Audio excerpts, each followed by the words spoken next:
I'm sorry, y'all. It's not showing my... Whoop. I'm not even sure where that was coming from. My stream on YouTube, but YouTube still sent a notification? Because we got the notification in Discord? Dude, what the fuck? Wait, how is this happening?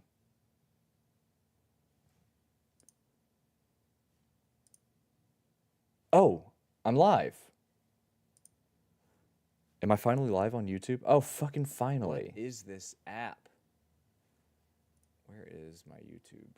Also, am I being haunted? I'm sorry, y'all. Trying not to, showing my... Whoop. I'm not even sure where that was coming Oh, I have this open. Oh, I'm so stupid. I'm stupid. No, we got it. We got it, guys. I just need to,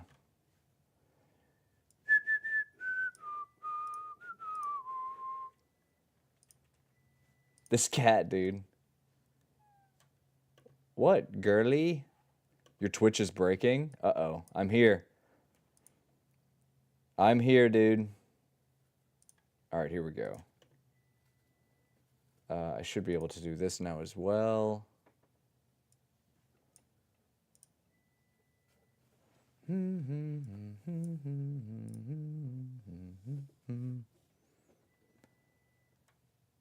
All right, so YouTube should be working. Hopefully. Just got an ad for the Mr. Beast show, and it was all in Spanish. Well, did that help you at all? Did you learn anything new by watching it in Spanish?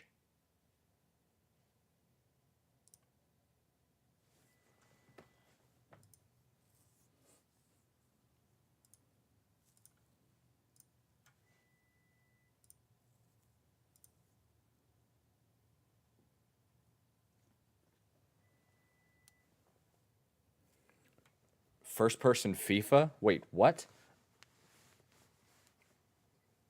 Wait, is OBS... Oh, I think it might be showing both chats. Let me turn that one off. My bad.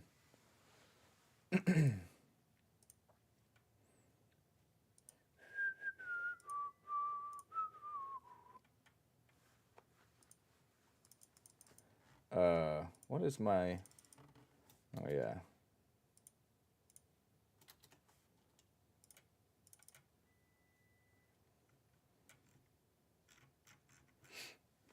Dude, I need to get this dual streaming thing more streamlined. Every single time it breaks at the very beginning.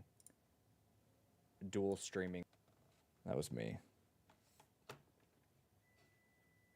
Very frustrating. All right, I don't need all these tabs open now. Discord. I didn't even put my stream link. Boy, I'm terrible at this. All right, get out of there. Oh, that'd be so sick. What was the game? One of the football series, was it 2K? When they were still doing 2K football? One of them invested heavily in doing a first-person mode.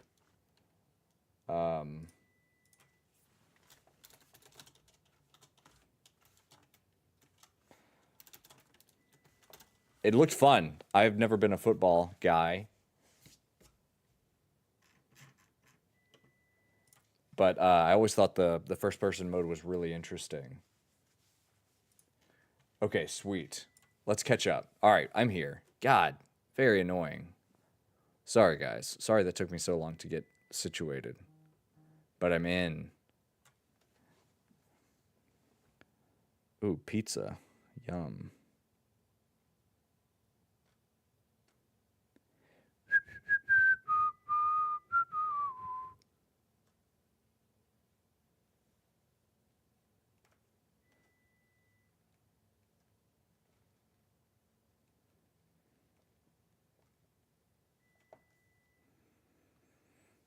All right.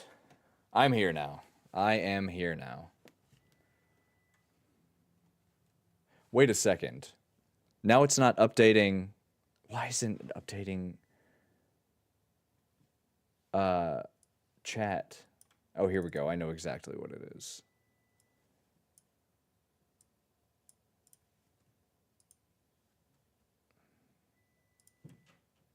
That should do it. Goofy boy.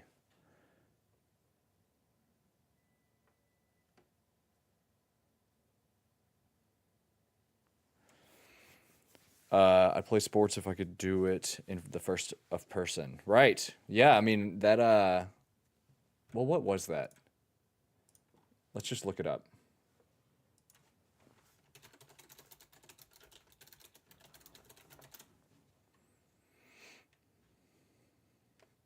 Yeah, it was the 2K series. It was 2K, dude. She gives no fucks. Welcome back to the... I always started with stealth because I would do my hacks and stuff. I would set my hacks. But I would it would kind of start to pop off pretty quickly, and I wouldn't attempt to ever lose unless I was in the open world and I was trying to avoid the cops for a specific reason, or trying to avoid, you know, the fuzz of whatever sort. I would always start in stealth mode, try to get some sniper shots off, and then quickly transition to like full death destruction, blowing up mode. Memes. That's Frank. I'm not the expert, and today we're playing NFL 2K5. This is widely considered one of the greatest football games ever made. I remember this stuffed in this little game. This game was only like $20 back in 2004 too, because it was trying to compete with Madden at the time, so they wanted to be competitive. Dude, I didn't know that they sold those games at a discount. And make it a little bit cheaper. But the ironic thing is it is even more in-depth than any of those games have ever been. This might end up being a long video simply because there is so much to unpack here. Let's Series, fast forward a we little might bit. start. You know when you have that... No, buddy. Don't know. Thanks person football. One in games just so you can jump in and mess. Got a weird glitch because of my emulators kind of jacked. Music simply because I don't as if you play as anybody. If Michael Vick is in this game, definitely gonna be playing with him to a game against a celebrity. Do you want to take your chances and play against? What? Hey man, I'm trying to make Yeah. you big dog. What is this place? That's fantastic. The jukebox. Too bad we muted the music. Yes, the graphics from 2005. Stunning. This is where I'd store I love it, dude. I'm so nostalgic for that. my trophies. If I had them, let's go against the Chargers. Yes, Michael Vick is in this game. He's got 90 speed. Yeah, this is gonna be fun to try and Ridiculous. scramble around with Mike.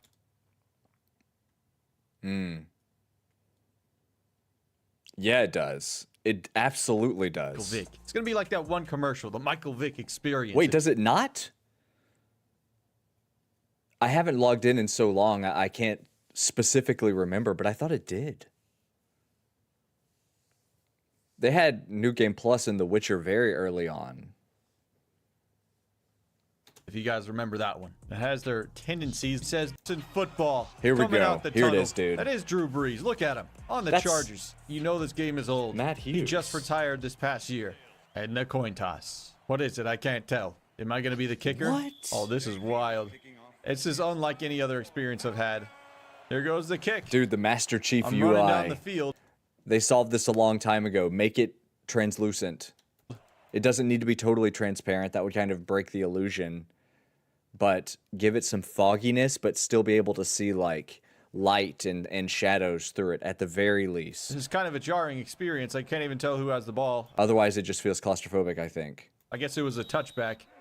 It's going to be Yeah, so hopefully weird. so. And we get the sack. I'll say it's my coverage. It's so bizarre to me because I can't tell who's behind me. You're going to have to physically turn around. It's kind of hard to even see what's happening. I have to like Isn't that try cool, and man? explain everything I'm seeing. So we got I remember like seeing commercials for this and watching gameplay for this back when it was still newish. I was just a kid, but again, I wasn't really into football. Like I liked NFL Blitz, you know, and I liked NFL Street. I liked the super arcadey football games. Those are always fun. Same for basketball games. I need to elevate this just a second. But after seeing commercials for this, I was like, dude, I need to play this. This looks awesome. I never did, though. 3 receivers over here. I'm back there. 4th and 1. We're going. Oh. Roll around. I feel like Lamar. Oh, I'm not Lamar. You definitely feel dodge from, but difficult. That's really cool. Oh, they're running it. That's why that. It would be nice if this sort of thing could be integrated into modern games again. Like adding first-person mode to Grand Theft Auto 5 was huge. I always thought that was a really amazing update that they definitely didn't have to do. There was no reason for them to do it except that it was a really interesting and cool concept that worked perfectly. It worked super well in Red Dead as well. Red Dead 2. Yeah, definitely. Halo HUD, Metroid Prime has a great HUD. What else? All these are old games, but these are the games that kind of innovated the cool HUD, I think. But what else? Star Wars, the Battalion guys, Clone Reavers, no, Clone Commandos, Star Wars Commandos in Arms, Star Wars Republic Commandos. Got it. Got there. We just had to get, there were some sacrifices along the way. What's up? Paid money for, yeah, for sure, dude. I think that should be normalized. It should be normalized in modern games that get, these $500 million budgets for, the annual Madden and all that. That's why the center was sprinting straight for my face. They're kicking it. Can I go over the top? I don't know how to jump in this game. And he missed it off the post. Running back. You okay, buddy? I think you just got a concussion. Yeah, pretty cool.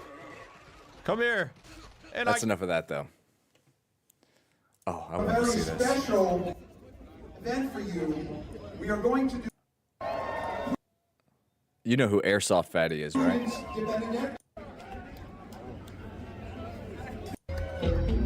He's a top data extraordinaire. The one who eats to the beat with the flash and flare. Each outhouse at home, no thought or care. Rip it, keep numbers, bear the one that rips snacks out of school backpacks. Looking over your shoulder like Michael Jackson. Feel me there, son, eating like popcorn. Digging in your candy dish. Yo, who be this? Badlands, baby. The big band, the baby, the battle like crazy. Dude, y'all know who Badlands Chugs is? So Airsoft Fatty is very famous. You'll know him from the memes. I'll show you. There he is. Oh, it went away. Airsoft Battle Fatty? Here he is. This guy is, he's kind of a memer. I need the the lightsaber. Here we go. The duels. He's from these super famous videos where he's got the fucking lightsabers. Obviously, he does more than just that, but I knew him from the lightsaber duels.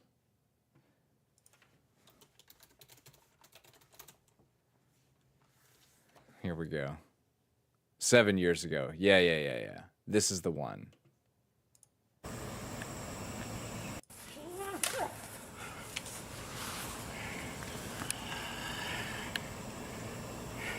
How can I show this and not breastfeeding? I want to show breastfeeding. But you aren't more powerful than your master.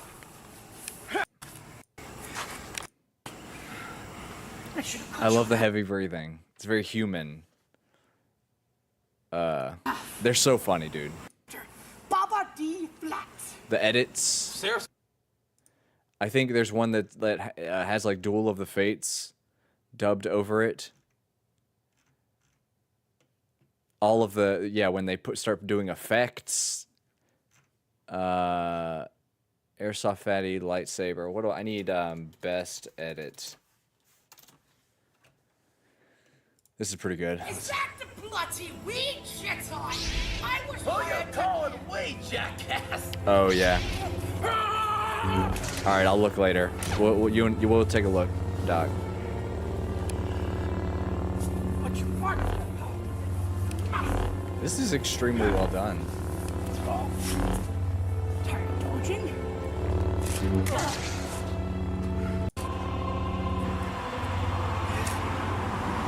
I told you there was a way to gain power.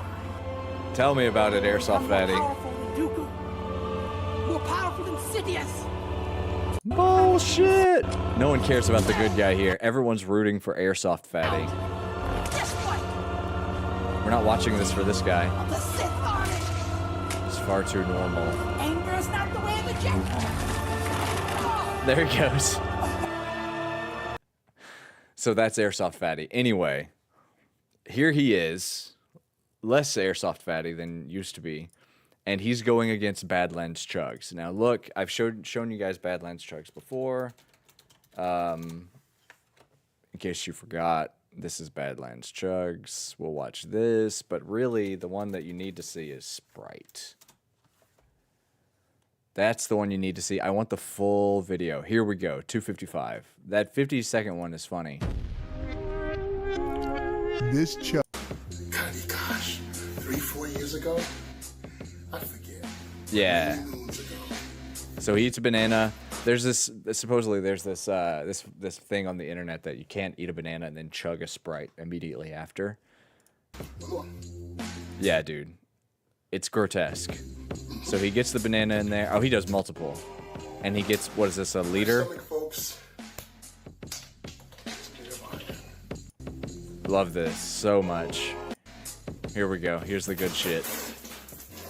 Back in there.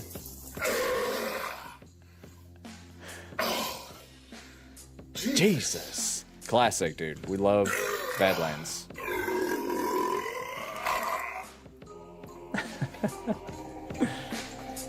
Oh, and then downs the rest of it. So this is Badlands Chugs. He's famous. He's great. This is what you want. Enough talk. Drinks the entire ocean. This is amazing.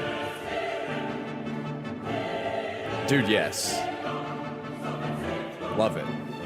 This is the best part of internet lore. These people are sincere. These people are all sincere in the things they're doing. They're not ironic.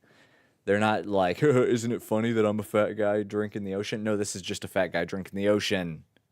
That's why it's good.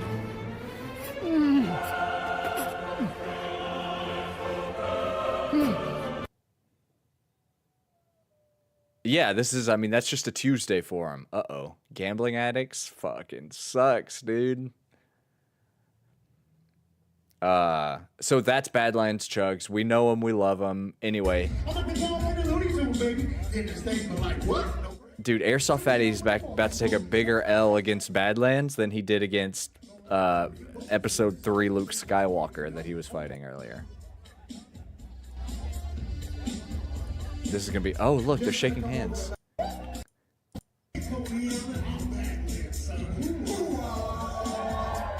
Are all of these people content creators of some sort? I could see it.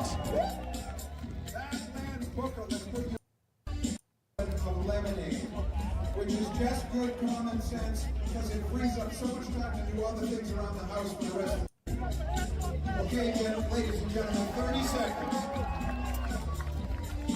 Everybody get Oh, dude, he smokes them. Badlands Chugs is the only pro up here. All these other people are fucking amateurs. This man's a professional. If you're not studying his techniques, you are willing to stay at the amateur level. That's the problem. Crazy.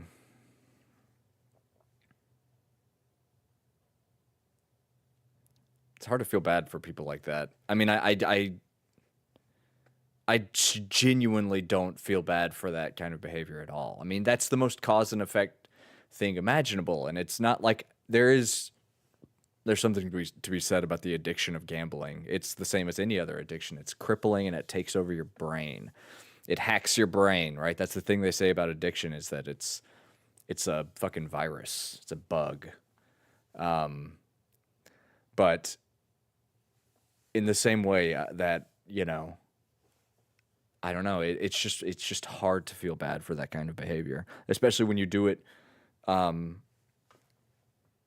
with the goal of making content in mind. That just makes it kind of extra gross to me. So I don't know. It's sad. It's sad that in any sort of way at all, societally, we've pushed those people up. The addiction is sad. I mean, that's like, the addiction is the part that actually kills a person. And it's totally taken over their life. I think that every human being has experienced, well, I mean, obviously not everyone, I guess. There are some people who may not have the wiring in the brain to have an addiction, but the average person is probably, in this country especially, has probably experienced some form of addiction. Sugar, caffeine, anything. I mean, you can be addicted to just about anything. It's so sick. It's disgusting. It's disgusting. But fuck them. You know, it is what it is. They cry, they lose their money, they wreck their fucking McLaren on the interstate going way too fast. It's really just not hard for me at all to like see this and feel nothing. It does nothing to me. I'm in a sort of self-reflection moment. I don't feel bad about not caring about that stuff, but I don't know. These people are going to be fucking goofs. But these people right here are heroes. If that record is broken here today, count to get down with me from 5. Now watch Badlands. 3, 2, 1. Am I blocking anyone important? I don't think so. Look at Badlands. He's about to run away with it. Running away with it.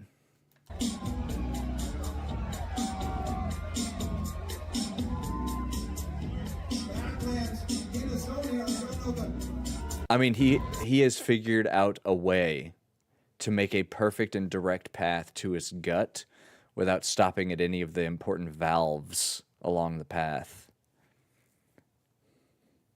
That is insane. No, of course not. And the really the annoying and sad thing about that is that so rarely, Doc, will society push up into those positions people who are deserving and responsible. So rarely. It does happen. It happens. You know, that's why we tend to really idolize Keanu Reeves, you know, like those celebrities who get to that point and they seem to have a good head on their shoulders. They give a shit about humanity. They're like gentle, kind people. They're conscientious, courteous, but they also have a sense of honor and dignity and, you know, having like unfettered access to wealth and power like someone like that, but still remaining a good person is very... It's easy for us to idolize those kinds of people. And there's nothing wrong with that. I'm not making a value judgment on it. It's just something that we do. But it seems more oftentimes than not for our own entertainment. Yeah, he would probably swallow a sword really well, which is maybe why this lady's doing. I bet she swallowed, you know. For our own entertainment, we push people like Jack Doherty into that position to watch them crumble, fail, and falter. And same with like Jake Paul. We push them societally into the position where he has a match with Mike Tyson, and everyone is rooting for his downfall. So 100 million people tune in just to watch him lose like this is professional wrestling. But the really annoying part about it is that the people that you seem to hate so much in those positions, they stay in those positions because we continue to salivate over their downfall. If we would just... It's the solution to this is really the same solution it is to a character you don't like in pro wrestling. You ignore them. You fucking ignore them. You act like they don't exist, and you stay oblivious to the chicanery. Now, there are some places in life where you can't afford that. You can't afford that sort of mindset because it's too important. Places like politics. That affects everyone so directly. It's too important to completely ignore it. But in places like entertainment, the solution for people that seem to be... I'm not saying that Jake Paul's a bad dude. I don't fucking know. I'm using him as an example of someone that is so famous but seems to be so hated. But we push them into those positions to see what they do. Like, you go do that. Oh, interesting. And then we laugh and clap our hands at their downfall, and we root for them when they're on their way back. When they get back on the right track. How many times have we gone up and down with fucking Bam Margera? How many times? I mean, the dude's up and, yeah, guys, I'm getting back into the gym. I'm going to start skateboarding again and all this bullshit. And then A month later, you see him on Reddit fucking huffing paint thinner or some shit. These people are they're jesters, you know? They don't exist in their life to be like responsible adults who do smart things with their money and treat people well and have good relationships. They don't do that. That's not their purpose. Their purpose is to drastically, tragically fail over and over so that we can laugh at it, and then also we can feel good when they're on the way back. It's a cycle. It's soap opera. But yeah, you're probably right about the sword swallowing thing.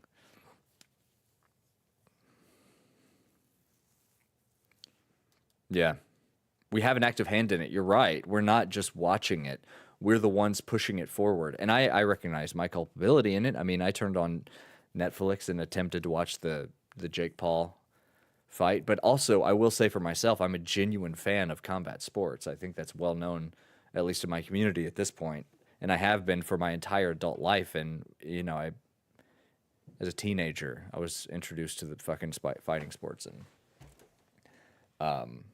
so it's different for people who come at it as like they have an interest in boxing or fighting or whatever. But I think the mustard that gets you there is still the drama. We have given him way too many chances. Yeah, we have. I mean, we really, at some point, if we gave a shit about the guy really, which who does? His mom, his dad, they give a shit about him. The people, like the actual castmates from Jackass, they probably really give a shit about him. But society at large doesn't. They don't. He's not a real person to them. He's not a real person to me. He's not a real person to you or anyone else. He's just a face on the screen that has made us laugh, has made us cringe. I mean, you know, the emotional attachment we have to faces like this is huge.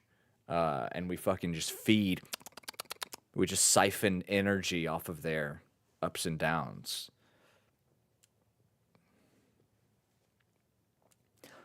Yeah, that's a good point. I will also say, you're right about that. This wasn't his first fight back. He had an exhibition with Roy Jones Jr. Maybe a year ago, that got a fraction of the attention. A fraction of the attention. It was still a big cultural moment because it's Mike Tyson. But this wasn't some like return like he hadn't. I actually think I said this on stream. This wasn't some big return like he hadn't fought in 20 years. Like he literally just had an exhibition match. My glasses are crooked. I notice sometimes on here that they're crooked, and it makes me feel fucking self-conscious, dude. Crooked glasses are like fucking cringe, dude. But the headphones do that to them.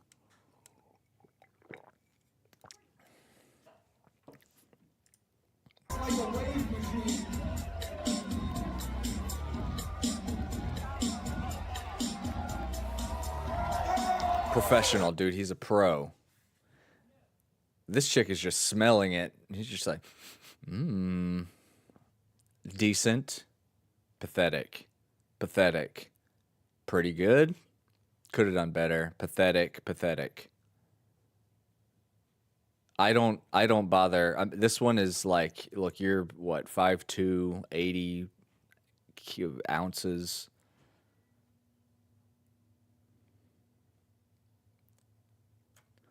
Hold back his punches. So I think there are, you know, it's one of those things where like, it was so frustrating to watch that I should have paid attention to the reporting and stuff after it came out, but I kind of just ignored it. But I did catch wind of something, and we can look into this in just a minute, after the fact about maybe like a certain level, because it was an exhibition, there was like, they were kind of precluded from going nuclear. I'm not sure exactly what that means, though, and I don't know. We need to find a video or something to really understand. But there's a conspiracy going around, and I've heard people in my personal life say it, and I've tried to, like, push back against it at least. But there's a conspiracy that like Tyson was just paid to go in there and make Jake look good. I don't think that's the case. I think Tyson fully believed in his mind he was going to go in there and outbox him or win in some form or fashion. However you could win in an exhibition match like that, I guess you could probably win by knockout. But I don't know. I don't think he ever thought I'm going in there and I'm just going to get a payday. I think that's kind of disrespectful, but that's the way that people have talked about this. I think that they thought it was just a good opportunity for them. Both sides. Jake thought that he could beat Mike. Mike thought he could beat Jake. But people watching it, they invest their own emotions into the goings-on of the match and the build-up. And they start making assumptions about intent. Like, Mike meant this, Jake meant this, they set him up, there's a conspiracy. I really don't think it's that deep. I don't think most things are that deep because, well, for a whole other sort of reason. But I think it was really just you had two interested parties who thought the time was right. They both thought it was good timing. Mike, obviously super old, but feeling fit and feeling fast and feeling like he could fuck him up. And Jake, knowing where he's at in his career, feeling very confident that he could beat Mike. And they got it set up, and it looked the way that it did because Mike is almost 60 years old, and Jake is actually pretty decent in the ring. And that's what it takes. If you want to beat Mike Tyson these days in a boxing match, you got to be pretty decent and like decent at a professional level. I'm not saying Jake's ever going to win a real championship title. That seems hard to imagine, but you know, if he's at least if he's like in the top 30 worldwide in his weight class, I wouldn't be surprised.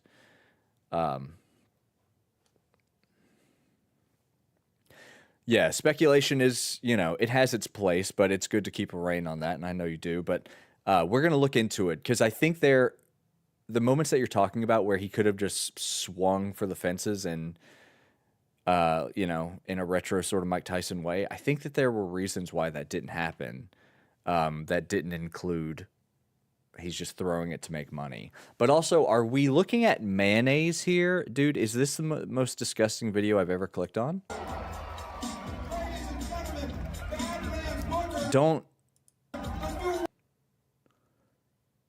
I can't tell what that is, but don't tell me they're Nathan's.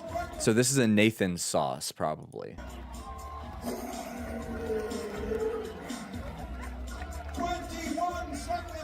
This dude is struggling.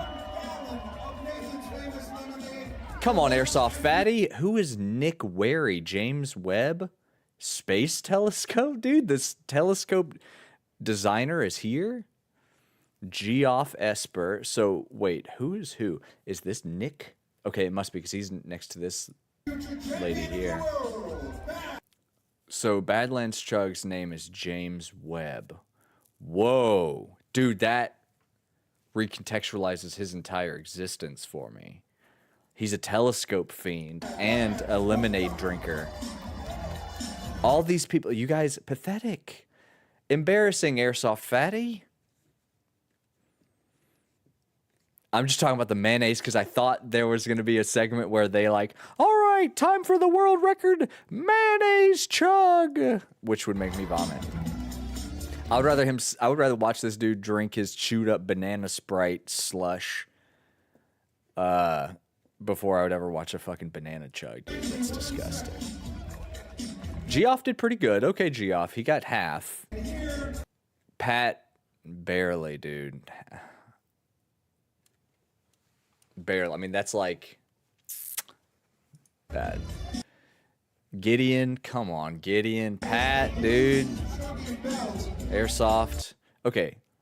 Oh wait, these names are all messed up. You didn't try. You didn't try. You did pretty darn good. I wish we had a name here.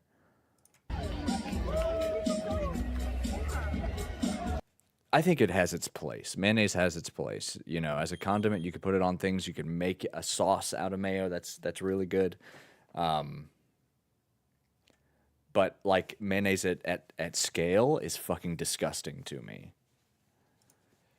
Badlands Booker, unbeaten.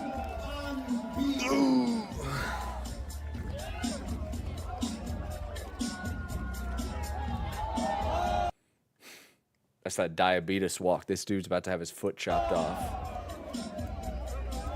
Oh, Airsoft Fatty, dude. Always coming with the craziest content.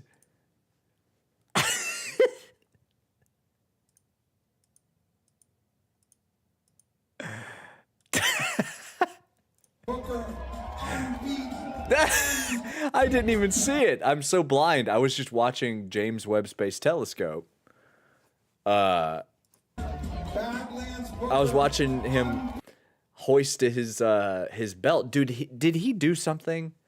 Did he do something to make this moment happen? I'm kind of suspicious.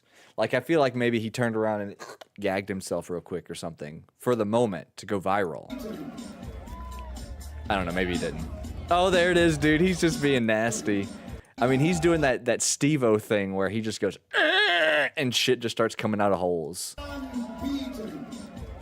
Watch, here we go. Here we go. Yeah, true. I mean, this is pro wrestling. This dude has a professional, he's got a world championship belt. They called him Booker? What did that mean? Booker.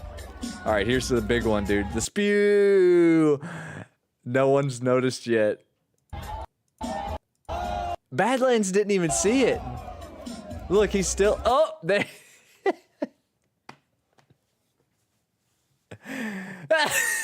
Dude, this is too funny. What is this? They censored him. Badlands is saying fucking amateur, dude. Look at this guy.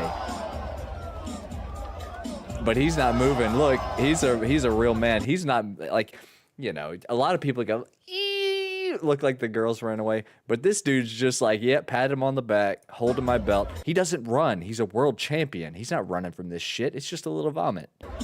Mostly lemonade. Lemonade and bile. That's all that is.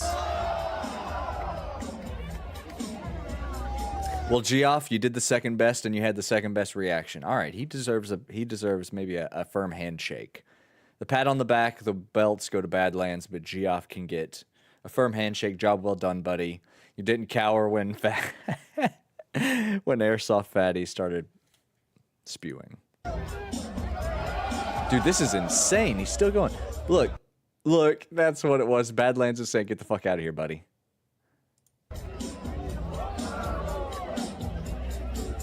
That's hilarious, dude.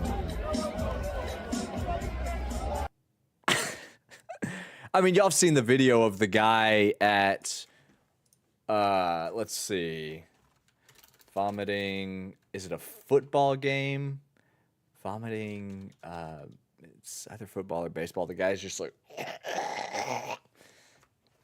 at game, not gamer. Vomiting at game. No, it's not this one. Chugged a beer. That was a terrible idea. No, not streamer. Maybe I should say baseball game. I don't remember if it was baseball or football. Okay, this is not what I expected.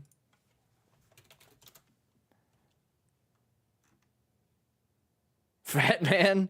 Maybe this is it. Oh, this is it. They're talking about punching this guy in the face. That's so evil. Like, clearly this is you shouldn't do this. This is a faux pas. Oh, this is interesting. I want to watch this. We need to watch this. JRE's fall off. Joe Rogan's. Yeah, we need to see that. Oh my god. Oh, good. Chugged a beer. Yeah, no. Beer is too carbonated. I don't know. I can't. I genuinely don't see. I can't understand how people do it ever. I know, that's insane. Dude is zoinked. Like, he is truly gone. He has no consciousness left in him. The beer ate it all away. He's just here. Oh, sorry. He doesn't realize what's happening. He's not going to remember it. It's just still going. I mean, he must have had hot dogs, peanuts, popcorn. A baseball fan would have more class. It would be a football fan. Dude, Airsoft Fatty's just walking away like that other guy. He has the same response.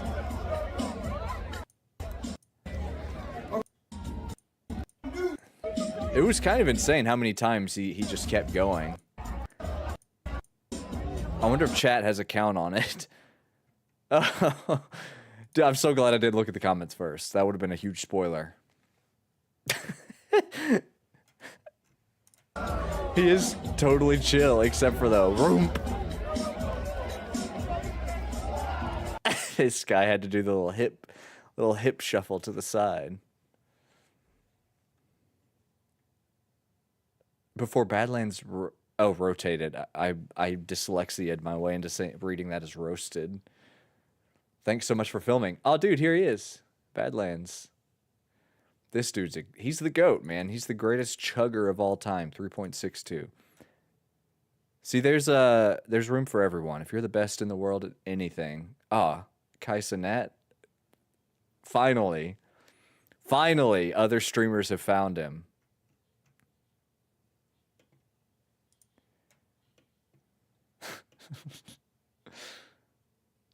The reverse chugging champion. It wasn't even all that much, guys. Jesus.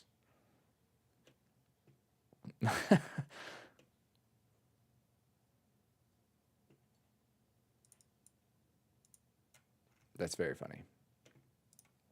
All right, let's watch the you completionist absolute legends. thing. Can you believe it? It's already been more than a year since the completionist and his family's decade-long charity scam was exposed last November. We're going to watch the JRE fall off after this. For those who need a quick... Let's start over.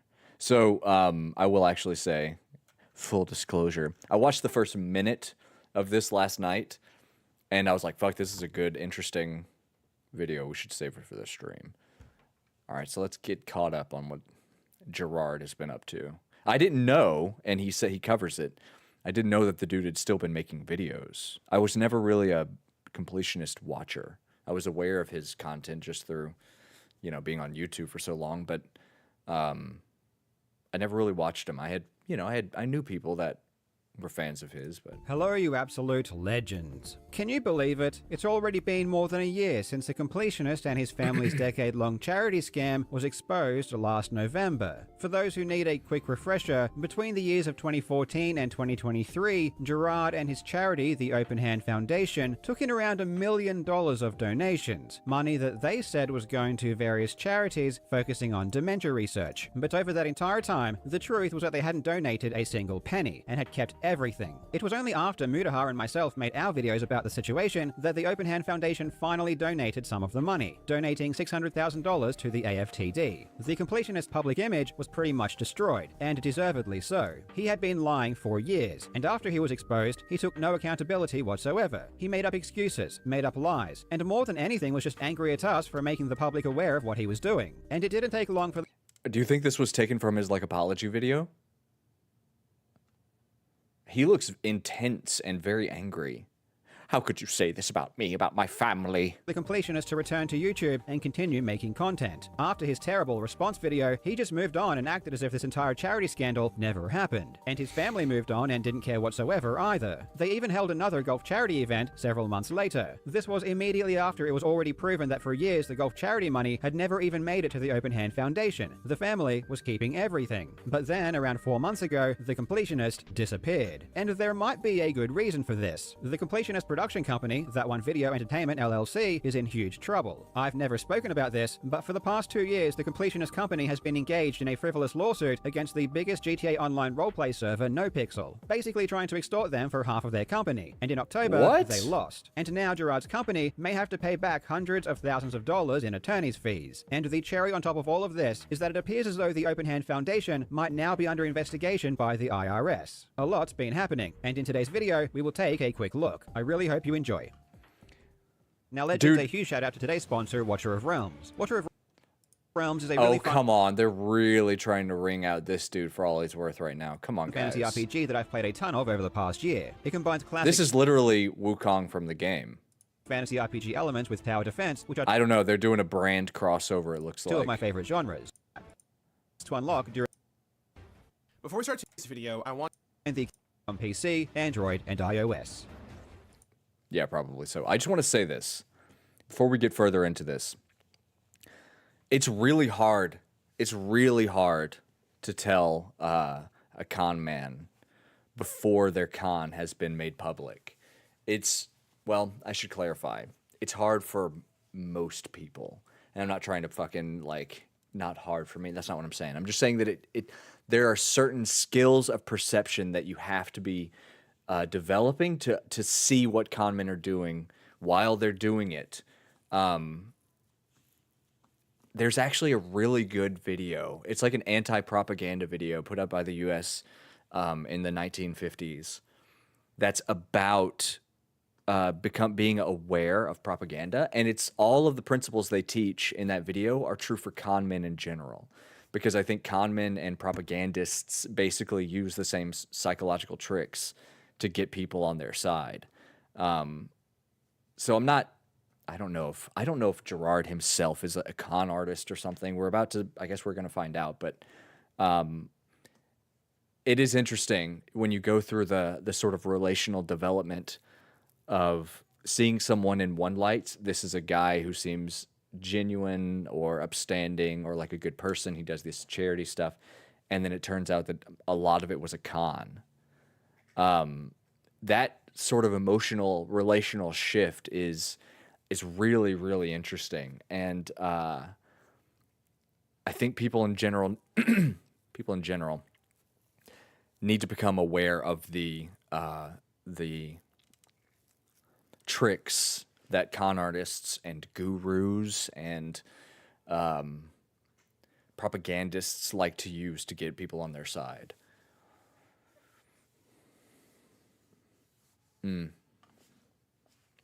Yeah, and I think there's also something to be said that no one is one thing their entire life. So I think there's an enormous possibility that somewhere along the way, these possibilities came to his life. These potentials for doing illegal and immoral things came into his life but prior to that, he was like an upstanding, decent person. No one is one thing. Well, whatever. But most people aren't just one thing their entire life. So it's very possible that there was some sort of access to power, access to the right person that then made this kind of behavior possible. That goes back to what we were talking about a minute ago, though, about Keanu Reeves and celebrities and people in power who seem to really manage it well. Power, it seems to me, is incredibly revealing of a person's character rather than it is corrupting. And I think when someone is face to face with certain temptations, they're just going to fold because maybe they don't have the ethical backbone, the ethical support, the maybe like a personal system of honor or character or something. Yeah, and that always seemed, I'll be honest with you, Doc, but the feeling that I had about his videos were that he couldn't possibly be doing all of the work himself. Now, I totally leave room for publications, because publications, an editor will, or a writer or someone that works for the newspaper or website or whatever, a job. Hey, go write about this thing. And then an anchor will then present that finding. But the writer or the journalist or whoever always gets the credit in some way, whether it's said at the front, whether it's in some sort of like scroll at the end of the show, whatever the particular medium we're talking about is, they all have their own way of giving out credits that we all kind of agree is good. When you work on a video game, you get credits at the end of the game, and we consider that good. You can put it on your CV. You can show your friends. It's proof that you were a part of this project. Yeah, and so the thing that was always kind of strange to me is that, and maybe I just totally missed it because I wasn't like a big fan of his work, but it was always presented as he's the completionist, but I could never see how it was possible that someone was completing 100%ing all of these games, so many of them, insanely long. And I remember hearing like an interview with him, and he would talk about his crazy strict schedule. But even that, like, there's a demand on hours that games require of you, especially when they're new and guides haven't been fully fleshed out yet. I just didn't buy it, and that was I was reluctant to just kind of share that information, because I always felt like maybe he was more transparent and I just wasn't aware of it, and I never looked into it. That was just the feeling that I got. I wonder if that's been discussed. Like, is he the guy? Is he the one playing the game all the way through every time? If he's not, is he getting assistance and adequately crediting the assistance? Yeah, that's right. Like, but maybe they've accounted for that. Maybe they have done all of the work to credit these people and say, hey, this review was assisted by my friend, my coworker, my whatever. I just don't know, and I haven't done the work to look into it. I keep hitting space. Before we start today's video, I want to recognize that I know that I have lost a lot of your trust at home, and I want to spend as much time as it will take to rebuild and re-earn your trust. It's going to take time, but I'm willing to put in the commitment, and I hope you give me a chance. This is what Gerard said back in January when he returned to YouTube less than 2 months after his charity scam was exposed. I have no idea what he meant when he said that he wanted to re-earn your trust, because after this statement, he continued to pretend that nothing ever happened and he never spoke of it again. For the next 8 months, Gerard would continue to post videos to his channel, hoping to resuscitate his brand. The quality, however, was now greatly diminished because most of his employees either quit or he let them go. And then in August, he released a video about alien isolation and hasn't been seen since. But while Gerard was pretending that everything was hunky-dory on the surface, behind the scenes, shit was hitting the fan. For the past year, many people, including myself, have been waiting for the Open Hand Foundation to file their 2023 IRS tax forms. Personally, I wanted to see if anything changed after they got exposed. Were they suddenly going to start properly declaring their income now that so many eyeballs were focused on their charity? Well, what's interesting is that the Open Hand Foundation hasn't filed their 2023 IRS tax form, despite it being long past the deadline. Really? If you search the charity through the Office of the Attorney General, it says their reporting is incomplete and the IRS form is required. This hasn't happened in any other year. The Open Hand Foundation have always filed their forms on time. So it's very peculiar that at a time where it's more important than ever to be transparent, they aren't reporting. Of course, there are multiple possible reasons why they aren't submitting their forms. The most obvious would be they haven't yet done their 2023 accounting, but it could That would be so fucking stupid. That would be so stupid if they just hadn't done their accounting. It can't be that. It has to be something involved with the lawsuit. Yeah, you're right. It really, at this point, the journalistic integrity of his reviews aren't much of a concern. But I guess where I was going with that initially is that if it is true that he was in some way misleading people intentionally about the games that he was supposedly completing, what that means is that this dude was this way this whole time. He was a con artist from the beginning. But again,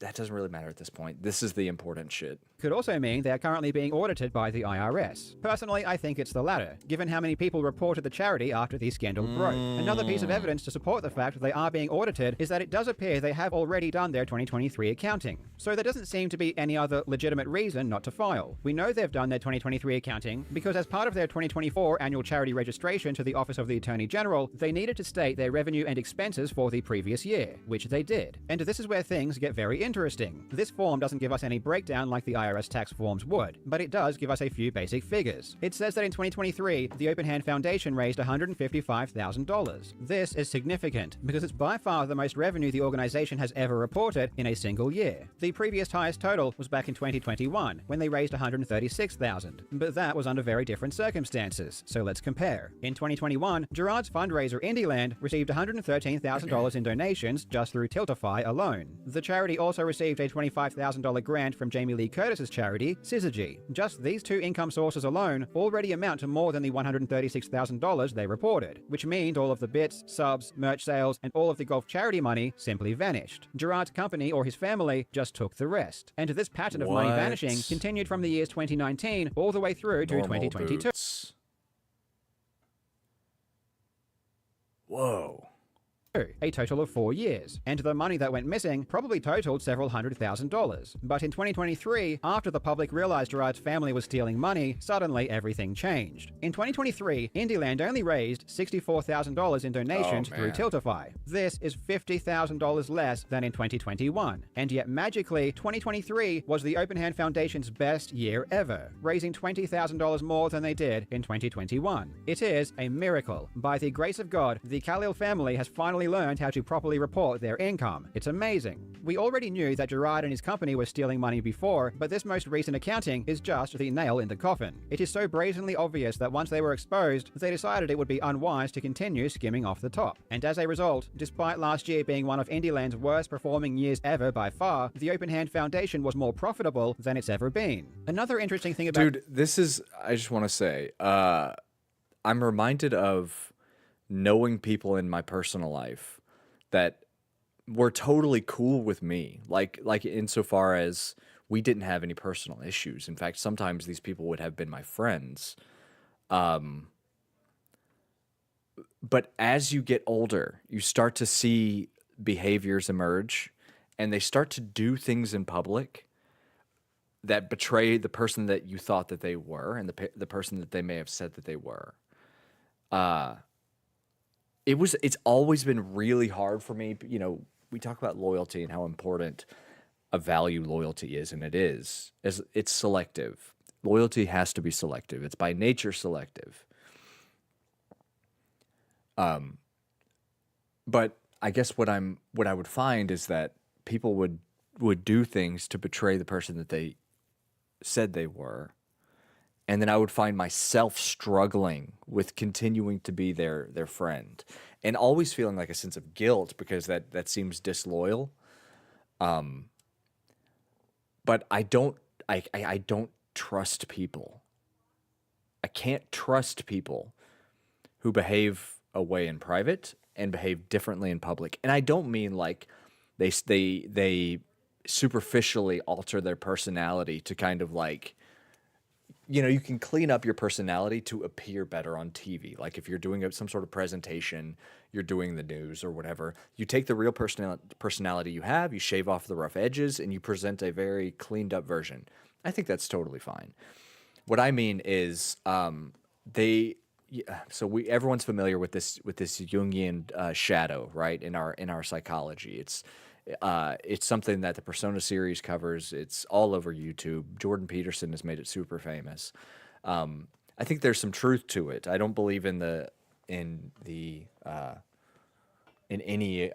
am I trying to say? Like, I don't believe in any sort of supernatural element to it, but I think that they offer kind of psychological frameworks that help make sense of our lives. And when you see a person's so-called shadow emerge, and they do these bad behaviors, they do these bad things that hurt people or cause trouble or like create rifts in society and relationships and in families. It's just always been really hard for me personally to continue carrying on with that friendship as if they had never done that thing. I think that good relationships, good friendships are built on trust, and I think that that's just a fracturing of trust.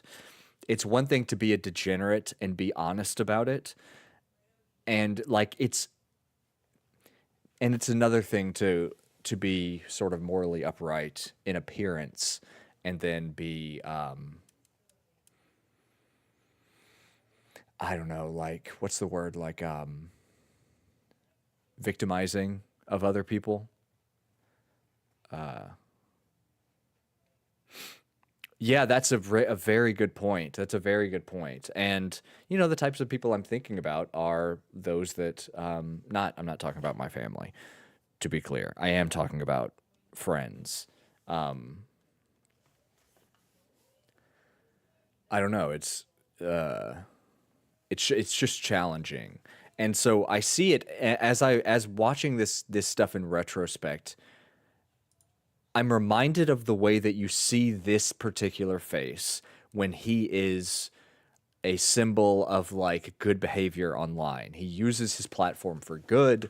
He has a lot of eyeballs. He raises a lot of money for ALS or whatever the fuck it is. And we look at this face as a symbol of like good, moral, just behavior. But in retrospect, when you tell me that for years and years and years, he personally, alongside his brother, whoever else, had been taking money from the charity, which is inherently like the charity, the money was raised specifically to go to a place to help fund some sort of research or some sort of destitution, whatever that was. But they were necessarily, by the act that they committed, they were taking money from that intention on the donator's part. The donator said, I'm giving you $20 so that you can send it to help fund ALS research or whatever it was. And the idea that I give you these $20 and then you take 5 to give 15 is disgusting. It's abhorrent. If you know in advance, hey, we are for profit, and we're giving this percentage away, that's different. That's completely different. That's a whole other ethical conversation. Can you have some sort of for-profit charity? Maybe you can't even use the word charity if there is profit involved. But my point is that if there's at least knowledge, you can adjust your personal donation. If I know that they're going to take some off the top, but I like this guy and I want to support his life and I want to support the research of, backwards toenails, then I will adjust my donation and I will say, okay, in that case, 25. You take your 5, 20 goes there. I'm happy with that because I like you. But by, again, hiding it, by being a fucking sneak, it totally changes the emotional reception of this face. This no longer becomes the face, this no longer is a face of good behavior. It's a face of like trust breaking, of sneakiness. And I don't know, like, I'm not sure exactly where I'm going with this, but I just find that really interesting, that how quickly it can change. Like, this should be a warning shot for all people who are doing things in public. I don't know, just be fucking wise, people. Be wise. Make your money responsibly, unless you don't really give a fuck if you lose it. Because that possibility is always there. And maybe it's more there now than ever before. Money before, but this most recent accounting is just super fascinating. And I don't know anything about it. I mean, I've read some books, but I have no formal study or education in it. It's super interesting. Super interesting. I have a very sincere and deep personal interest in ethics and behaving online, like being ethical online. I think it's something every person should be grappling with.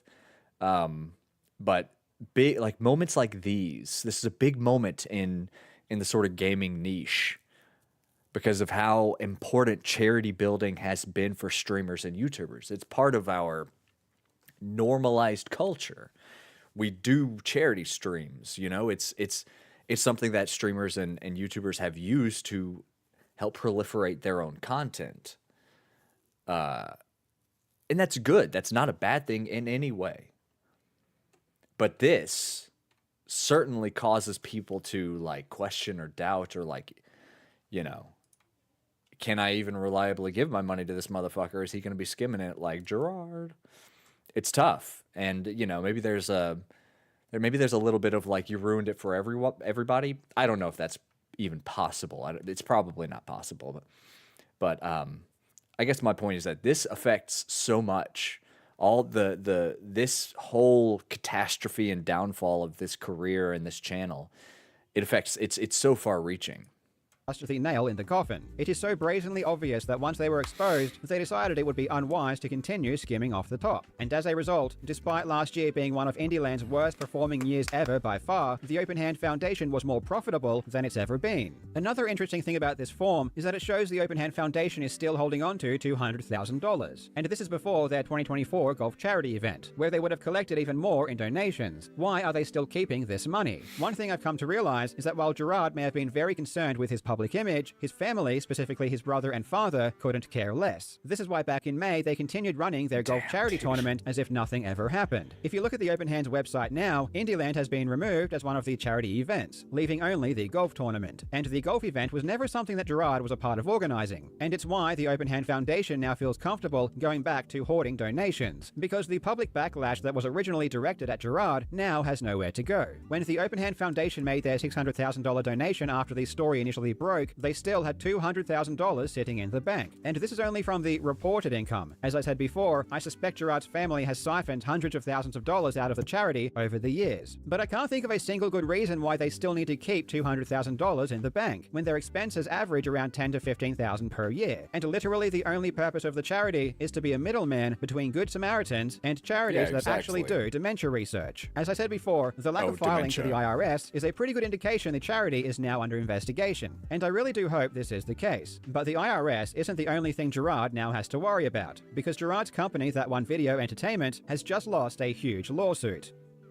Oh, this is the That One Video GTA Entertainment RP. LLC is the company that Gerard created in 2012 that all of his business activities fall under, including all of his YouTube channels and his charity event, Indieland. I will be calling it Tove for short. On Gerard's LinkedIn page, he states he is the owner, president, and CEO of Tove. And in April of 2023, Tove sued GTA Online's most well-known role-playing server, NoPixel. NoPixel is owned by Coil Content Creation Proprietary Limited, which was started by a fellow Aussie, Mitchell Clout, otherwise known online as Coil. If you follow The Completionist, but don't follow GTA Online role-playing, you've probably never heard of this lawsuit. And even if you have, you probably have the wrong idea about who is suing who. And that's because the reporting on this lawsuit has been abysmal and full of misinformation. It all started in May 2023, when a user posted the lawsuit to Reddit, claiming that DW was suing NoPixel. DW was a developer that worked for NoPixel for several years, but he and NoPixel's owner Coil had a falling out in December of 2022, and DW ended his relationship with DW?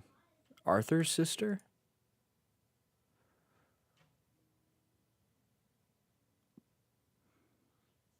the server. The day after this viral Reddit post, Dexerto signal boosted the story with the headline, "Former GTA RP NoPixel server dev DW is suing owner Coil for considerable sum." However, this was all completely false. It wasn't DW that was suing NoPixel, it was the completionist company, Tove. It literally says who the parties are on the first page of the lawsuit. Guys. I don't understand how everyone got this wrong. Tove's lawsuit asserted that because DW developed some code for the Dude, that's embarrassing. That's so embarrassing.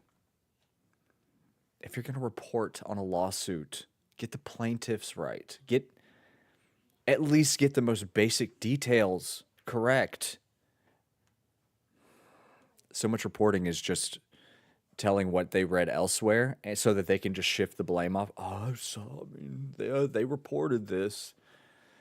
At least do the bare minimum, guys, please. Everyone got this wrong. Tove's lawsuit asserted that because DW developed some code for the NoPixel servers, and DW was an employee of Tove, this meant that Tove owned the code that DW developed, and thus Tove should own half of NoPixel. But this entire lawsuit was a shakedown and an extortion attempt from day one. Yeah, what the fuck? That's insanity. It was all bullshit. We are talking Billy Mitchell levels of frivolous. Everything about this lawsuit was a lie, and it's going to take a separate and quite lengthy video to cover everything in detail. But if you thought that charity was the only scam that Gerard and his company were pulling, you couldn't be more wrong. Needless to say, this lawsuit never made it to trial. In October, the judge ruled in favor of NoPixel, and now NoPixel is seeking attorney's fees of $233,000, and they are probably going to get it. Unlike most other lawsuits in America, when you sue specifically for copyright infringement, it's actually built right into the statute that you can get attorney's fees if you win. And because Tove's lawsuit was so frivolous, and the judge didn't even see a need to go to trial before ruling in NoPixel's favor, Tove is probably going to have to pay up big time. As soon as the judge makes a ruling on the motion for attorney's fees, I will do a full breakdown of this lawsuit, because it really proves that Gerard's shady behavior surrounding his charity was not an isolated event. Until then, thank you so much for watching, you legends. I hope you're having a fantastic day, and I will see you in the next video. Dude, that's it. That's the point. That's the point that I was getting to. Was it or was it not an isolated incident? And based on what we just heard about with this NoPixel lawsuit, isolated is not the word I would use. It is a continuous. Oh, also, I wanted to see about this honey scam. Oh, he literally called him a con artist. Look at that. Uh-oh, pizza's here. My dog's about to go crazy. So, is Megalag the first person to do the story? By now, you've probably heard about honey. This must be...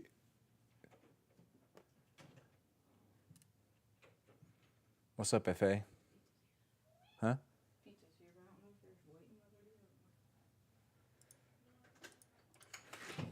So, yeah, all right. Was this the dude?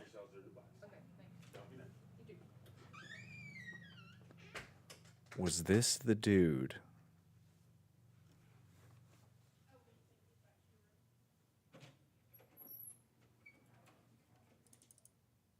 Okay, yeah.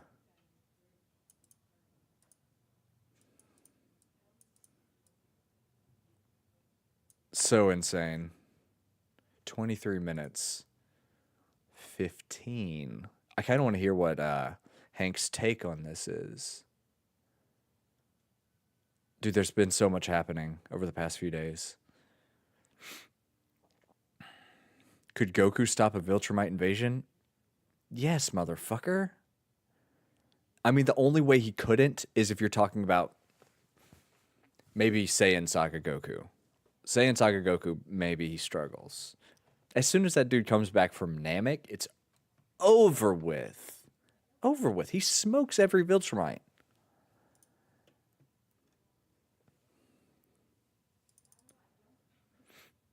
Interesting. 1 year ago. Apparently, I watched some of this and wasn't very pleased with it. Hank, you need to talk about the honey influencer scam. My immediate take is actually not what you would expect it to be, because it has nothing to do with honey. It's about affiliate marketing. The extent to which the craft that goes into making a video affects how you feel when you come out of that video. Documentary films are like... Oh, yes, of course. This is what I was getting at. This is what I was getting at the other day when we were watching the Ramzan Kadyrov, the Chechnya video. And not my observation wasn't about, in this particular instance, it wasn't about Kadyrov or Chechnya. It was about the creation of the video. I had like a 10-minute tirade about the person who made the video. What was otherwise like a pretty decent introductory to what was going on in Chechnya with their MMA fighter grooming. But yeah, I don't know. All right, all of these videos are too long. Let's watch this one. Podcast in 2024 seems to be a shell of what it used to be. Like from 2015 to... NBA is dying. Dude, this is so crazy. Oh, it has a surprising... So I've heard these plugins weren't all that reliable, but I don't know where that comes from. I've just heard people comment this before, that the downvote plugin is not super reliable.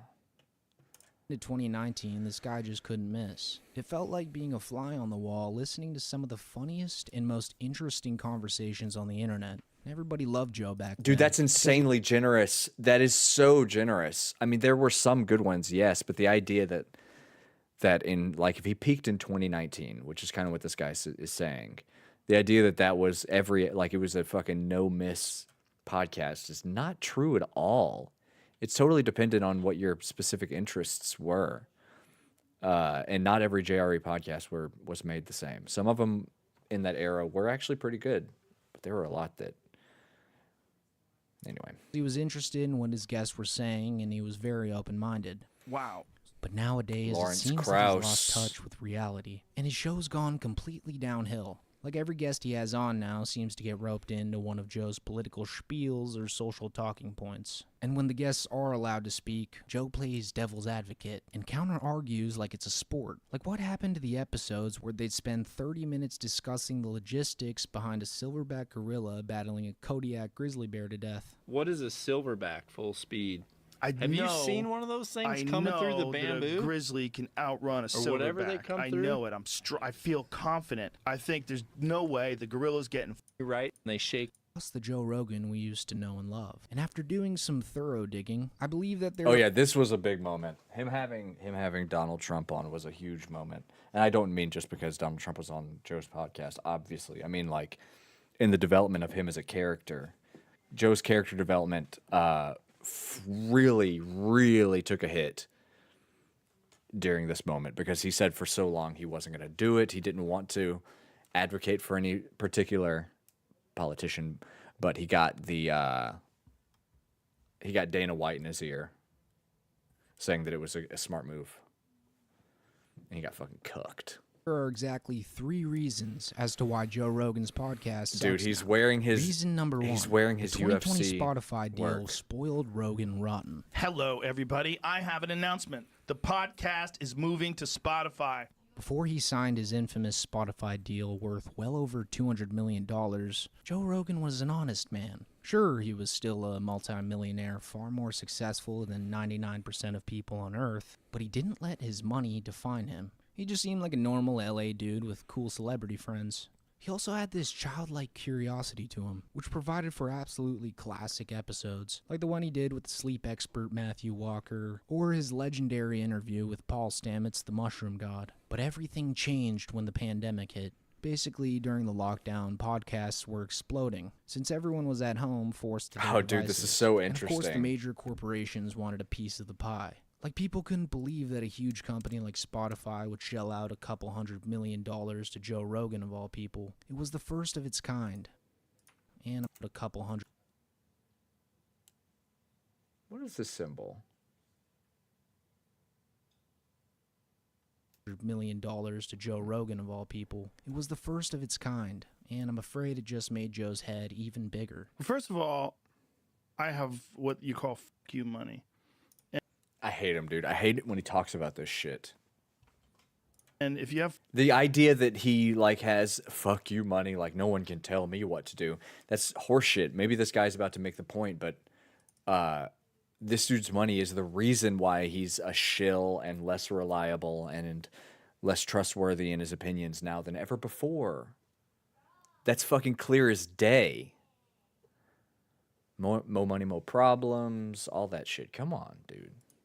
fuck you money, This is bullshit. He's saying this to give people the idea that now that he's got this huge fucking dragon's hoard of gold, he can still be reliable and still be trustworthy in his opinions and stuff.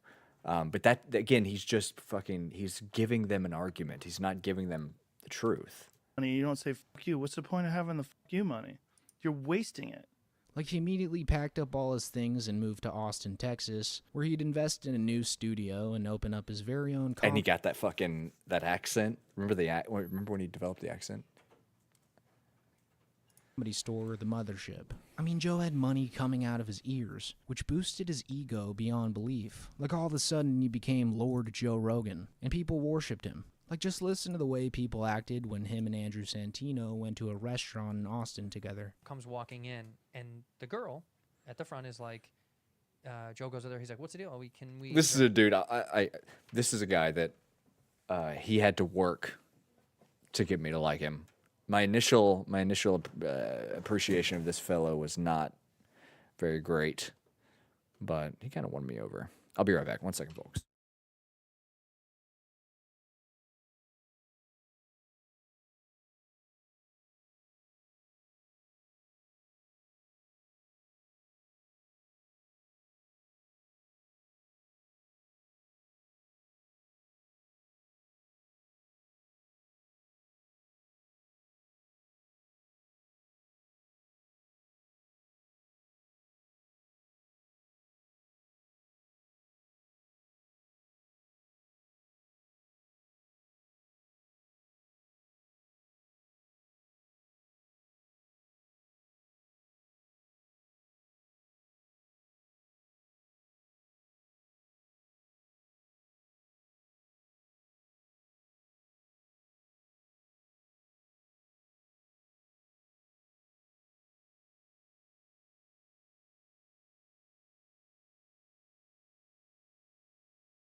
All right. Is there any way we can sneak somewhere in here at all? Yeah.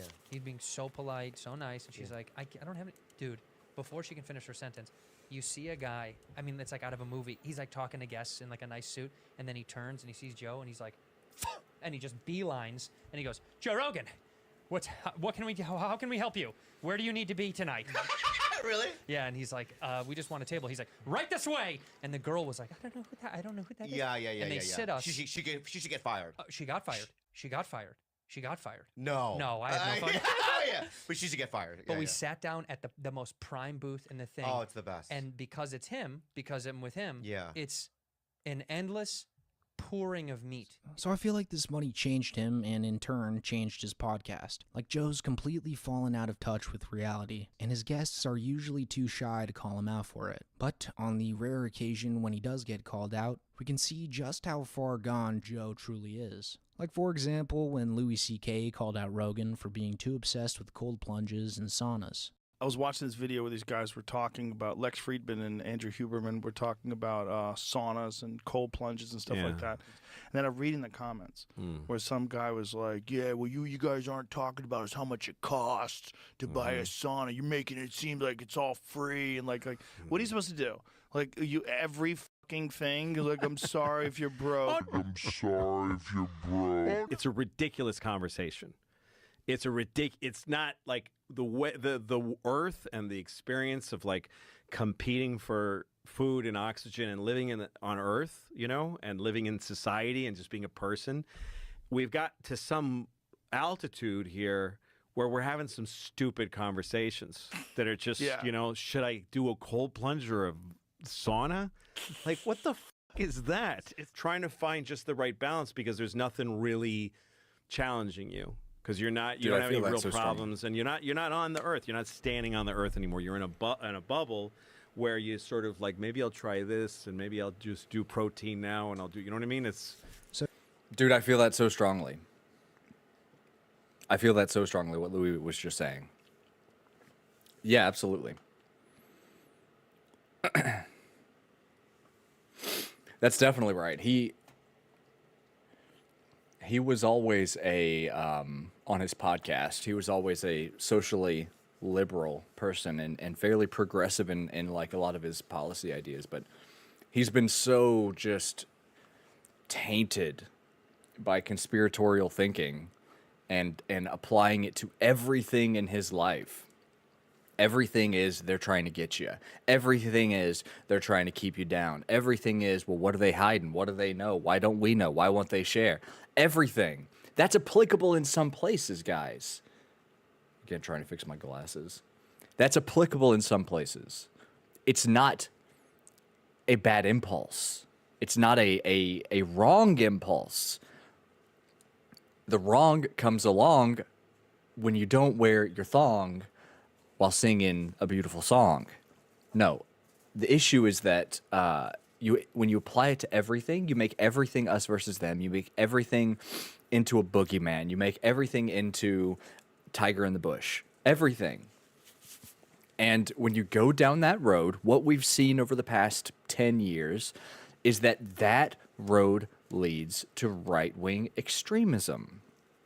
Now, it seems to always, for whatever reason, conspiratorial thinking always results in fascist ideologies. And I think that's because the anxiety and the lack of understanding and questioning that sort of life requires of you makes you look for someone who can give all the answers and believe them confidently. It doesn't matter how true they are. It doesn't matter how correct they are. What matters is if they say them and they believe them confidently, and every time you go back to them, they're saying the same thing. They don't evolve. They don't change. Now, the irony is that the actual things said by these individuals literally does change. What they say on Tuesday is they completely ignore or say the opposite of on Wednesday. But what doesn't change at all is the look, the sounds, the you can trust me, guys, I'm on your side, regardless of what I say, regardless of what I do, what I believe, what I teach. Regardless of any of that, I'm on your side because I'm saying I'm on your side, and you want someone on your side. So I'm on your side. It's the same, again, it's con artist shit. It's guru shit. It's scam bullshit. And people are overwhelmingly unequipped to deal with people like this. We need to find that the honey stuff is interesting, but what we need to find is the, what was it?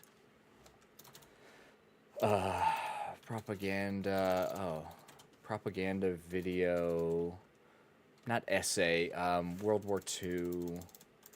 It's not the one about no, not Tokyo Jokio, propaganda cartoon. Very interesting. Don't be a sucker, dude. This one's really interesting. Anti-fascist. Here, wait, is it this one? It's not this one. It wasn't anti-Nazi. It was just about being aware of propaganda, knowing when propaganda is happening. Here we go. This is the one. Perhaps I can help. Oh, this is fascinating. This is incredibly useful. The skills here are, they should be taught. I mean, it's basic skills of critical thinking. But we're going to watch this. We're going to watch this after JRE's fall off. So yeah, the hundreds of millions of dollars changed him. But who wouldn't act differently with that amount of money? Something deeper lies behind the decline of Joe Rogan's podcast. Which leads me to my second reason. Reason number 2. Moving to Austin robbed the show of great guests. One of the biggest missteps for Joe Rogan's show was his decision to... You know, that's a really interesting point, and one I hadn't put much thought into yet. That is true. Now that he's out of LA, I mean, any of the geographic issues you're going to run into with a show like his are going to be there. And it's like, you can assume that, oh, I live in a city with an airport. It should be just as simple to come to New York as it is to Austin, or go to LA as it is to Austin, but that's just not the case. These other cities, because the kinds of guests he's having on are, you know, influencers of culture, whether they're musicians and actors or anything else, they're often going to be coming to that city for many different reasons. It's one of the reasons Kamala didn't go on his show. I don't know why else. I'm not here to speculate. But one of the reasons is that, or at least maybe the publicized reason, was that it was off of the schedule. And despite what anyone fucking says, that wasn't the reason she lost the election. But that it wasn't available to her in a convenient way. Now, you could say there's an issue with that. That's probably fair. But the fact of the matter is that Austin is not Los Angeles and it's not New York. You're not going to have the same quality of guests coming through already. And it's just not always the case that every guest you want is going to come to Austin just to be on JRE. Now, if they're not super, super famous, they will come to Austin just to be on JRE, no matter where they live in the world. No matter where they live in the world, if they're not famous.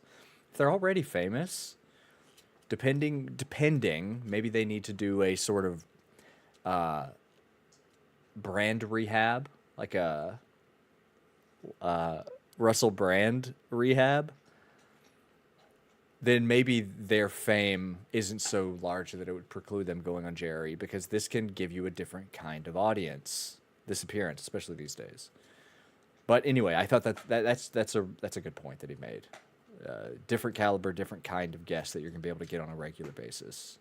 To relocate from Los Angeles to Austin. The entertainment ecosystem in Austin simply doesn't compare to the dynamic, star-studded environment of LA. When Rogan was based in Los Angeles, his show benefited from a steady influx of high-profile guests who were already in town for promotional tours. Whether they were launching a new book, movie, documentary, or album, LA was a natural hub where their schedules were packed with media appearances, and the Joe Rogan Experience often became a convenient and appealing stop. In Austin, though, this dynamic has completely changed.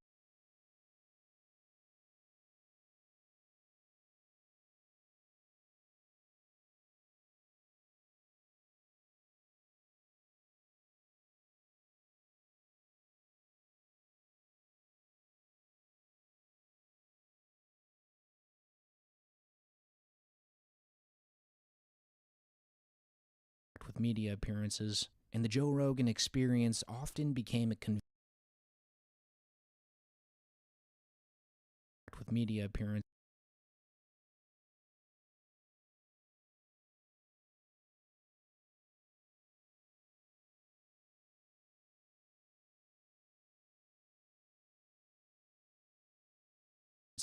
And the Joe Rogan Experience often became a convenient and appealing stop.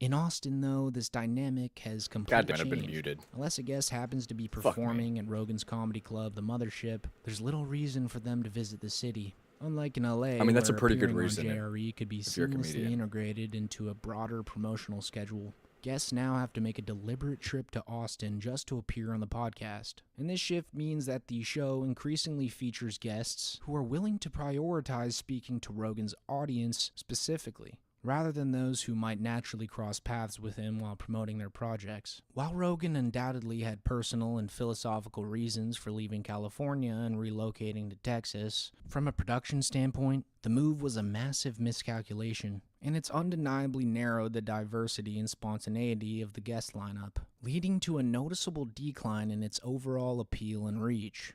So between the COVID-19 pandemic, the Spotify deal, and moving to Texas, it felt like the podcast was shifting in a certain direction, like Joe was slowly turning his podcast into one revolving around right-wing politics, which is my third and perhaps most important reason as to why the Joe Rogan Experience is completely unlistenable now. Reason number 3, far-right Joe blows. Yeah, this is. I mean, I think this is the number one reason. These other reasons are interesting. Fuck you money, no pushback, yes men type shit. Joe Rogan in a wig was a big issue. Not fucking, you know, the guest caliber is falling off, but it's really right-wing Joe. That's the thing. Felt like for a minute you had a guy who's really nonpartisan. He would side with what sounded, you know, most likely or most reasonable in his mind. And in the past, that was usually fairly liberal. But the social pressures of moving to Austin while also being a conspiracy brain dude were too much. Too much. You can't be a conspiracy brain dude, being friends with Alex Jones, wanting them to introduce you to Greg Abbott. There are very few people, honestly, who would have gone through this exact same process and not gone this route. It was a recipe for disaster. Maybe the Spotify deal really was the primary place to place the blame.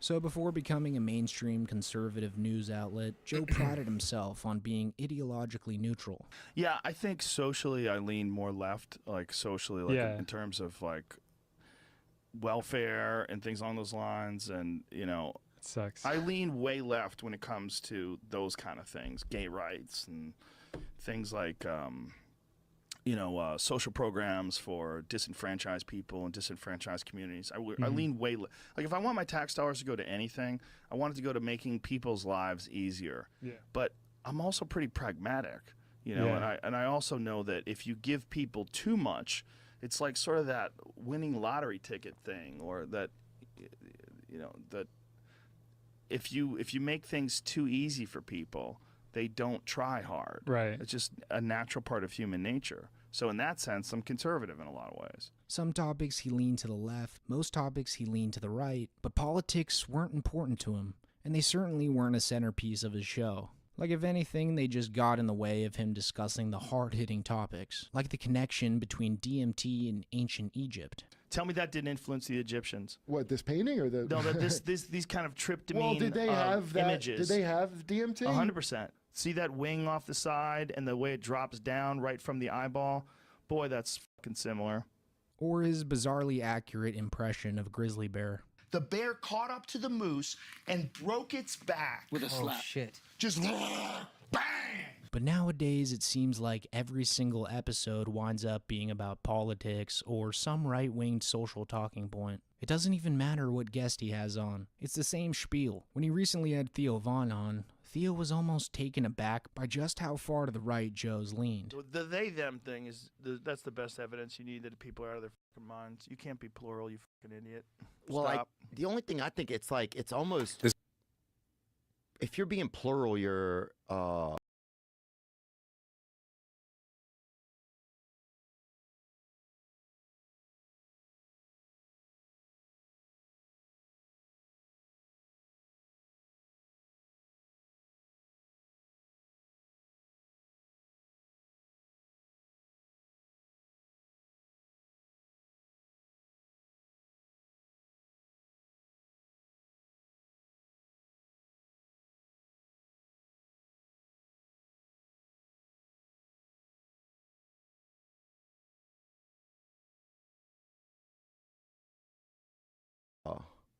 I don't understand it. Like, if you're being plural, are you being like, there's more of me, kind of? Like, that's what I don't understand. Is it like an ego trip? Like, that's, that's what I don't understand about the... It's just a way to be unique, and it's a way to be in a marginalized community if you're just a regular person. Yeah. So, like, if you're a regular white person, you're at the lower end of the social hierarchy amongst woke people.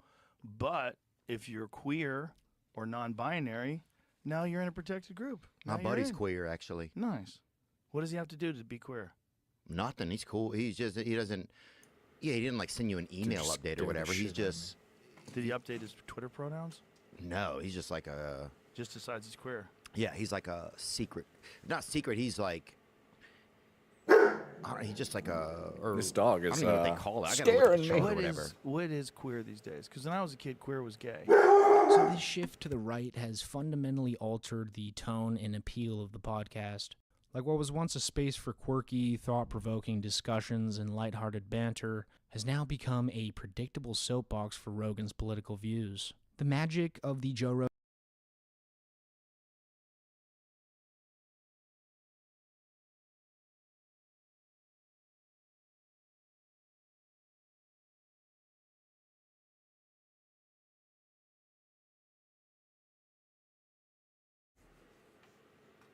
Rogan experience in 2018 wasn't just the guests or the topics, but the sense of curiosity and exploration that made every episode feel like an intellectual adventure. But now the podcast feels more like an agenda-driven platform, alienating longtime listeners who tuned in for the eclectic charm the show once had, and the very essence of what made his organic flow of guests that made or signed. All right, now he's just rehashing the whole episode. Yeah, I think that's pretty spot on. That's probably exactly what's happened.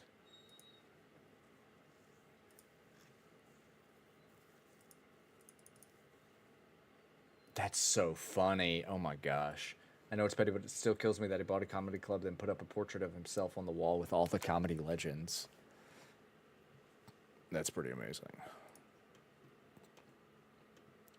All right, honey, don't care.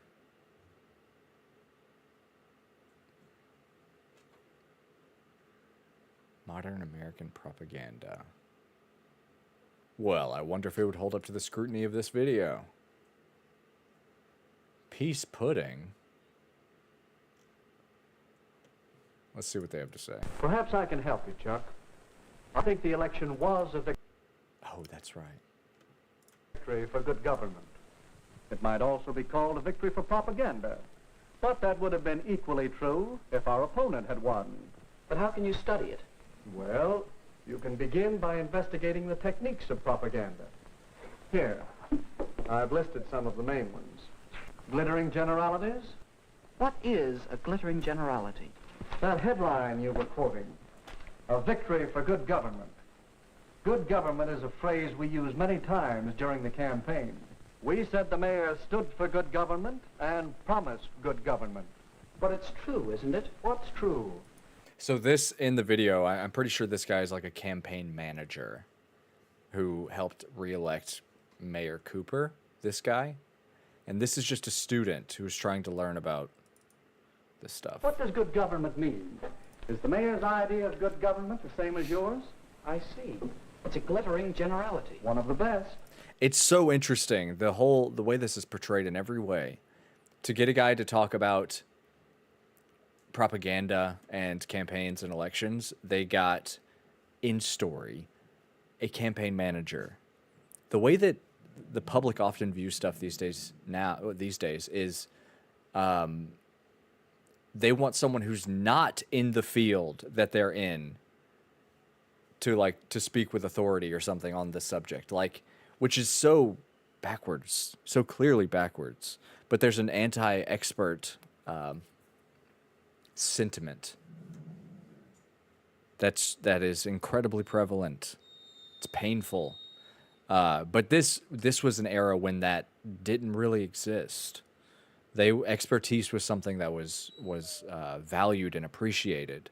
So again, in story, as the person, whoever wrote this is writing the story, they get an expert in their field. If someone was if this was being put out today, it would be the person giving the education would be unrelated. He would be unrelated to the field of elections. He would just be a radio talk show host or some sort of cultural commentator. There's another. Yes. And why do you suppose our opponents chose that phrase? I guess because everybody likes a real American. Right.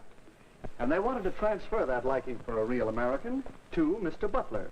A day or so after that poster came out, I said in one of my campaign speeches, our opponent advertises himself as a real American. I say he is unreal, unrealistic. He is a visionary, a theorist, a dreamer. He is so thirsty for public office that like a weary traveler in the desert, he sees a mirage, and he is trying to sell it to you as real. Yeah, this is how it connects back to the con artistry. Now, what would you call that? That's name-calling, visionary, theorist, dreamer. That's right. And those are very polite names. For my collection of propaganda materials, I've made a special record of part of one of Mr. Butler's radio speeches. Mayor Cooper asks that he be judged by his performance in office. Very well.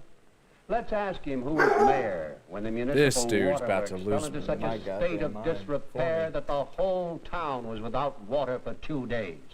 Let's ask him. But no, let's not. It might embarrass him. That's what we call card stacking. Cooper was mayor when the pumping station broke down, but it was the men in office before him who allowed it to get into such a rundown condition. And it finally gave way before he could get anything done. And card stacking is choosing some facts and leaving out others, and You might call it cherry picking these days. arranging them to suit your purpose. Yeah. Now, did you see our little campaign movie? Yes, a couple of times. Well, let's look at it again. To do and the men folks to feed. They like their chocolate cakes too. Ooh, do they know? But I do want This lady, 23 years old in this video. to take time to tell you that I've known Dick Cooper ever since he was knee-high to a grasshopper. Oh, I'm sure you have. He comes of a good, respectable family, just as honest as the day is long. And he knows our town. He's one of us. That's why I'm going to vote for Mayor Cooper. And all my friends are going to vote for him, too. Recognize right. the technique? That must be what you call plain folks. That's right. Yeah. You'll find many versions of... We call it social proofing these days. When you get someone in a similar social circle as the person you're trying to convince, if you're trying to win over an individual, you find that individual is one of their influencing vectors. Whether it's a friend or someone they look up to, you influence that person. And then you get all the people that they influence. The principles in this video are extremely useful, not just for politics, but any sort of con artistry. The appeal based...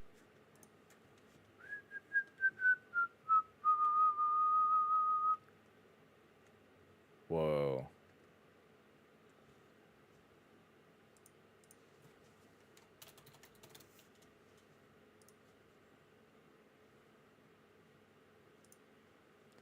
All right, I think I'm gonna play some Marvel Rivals.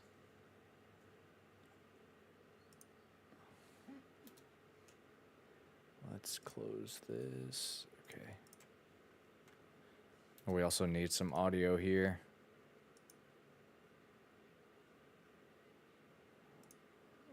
No, not this.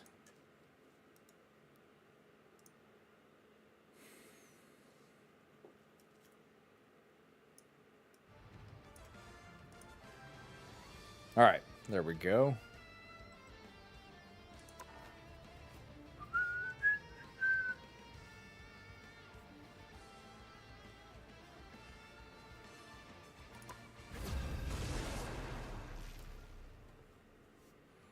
Marvel Revels.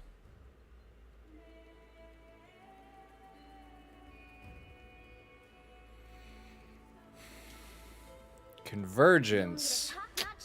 Are we on return? We're gonna be pushing it. Who do I want to play as? Hella. No one escapes. Ugh, that's too many damage characters for this map. All right. Are we pushing? Pushing the payload.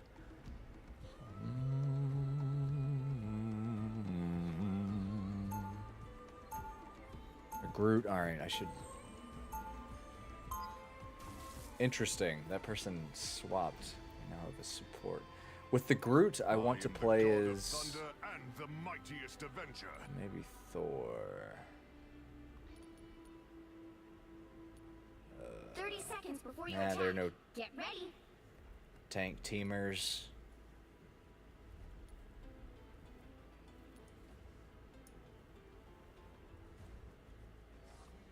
All right, yeah, that's fine. We'll do Big Dog Thor. Whoops, I did not mean to do that. Whoopsie. All right, let's see. The battle starts in 5, 4, 3, 2, 1. Don't forget, securing the mission area is your top priority.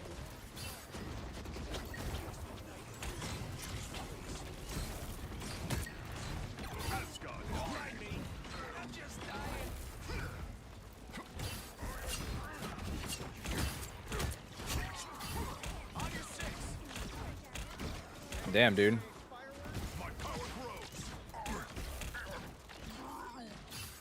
Dang, Groot. Come back, buddy. All right, we need to push this thing. Thanks, pal.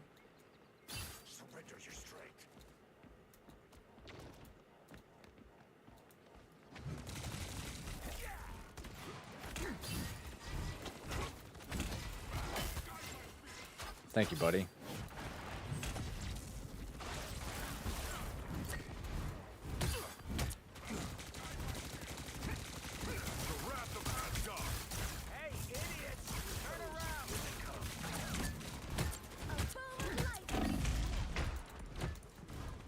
Thank you, buddy. Keep me alive. Keep me alive, fucker.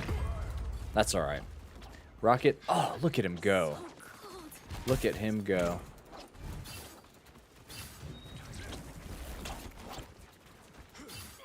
Nice. I'm back, stupid.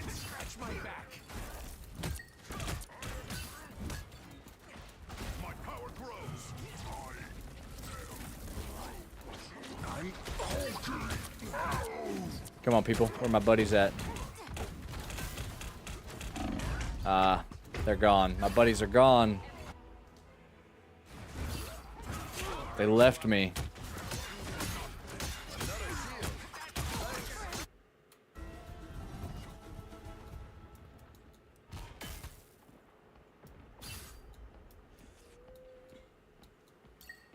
Are you kidding me, dude? Acting like he's so mistreated.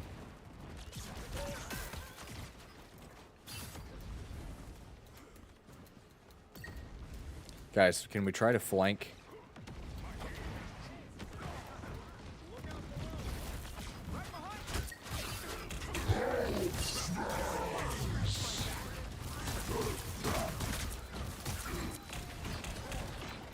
Behold the god of thunder! Ah.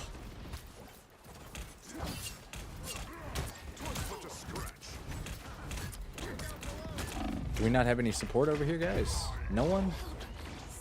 Oh, wow. Nice. Big healing wave after I'm dead.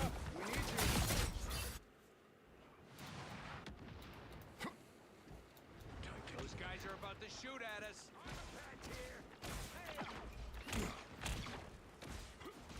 Oh, this is fucking stupid. Jesus Christ.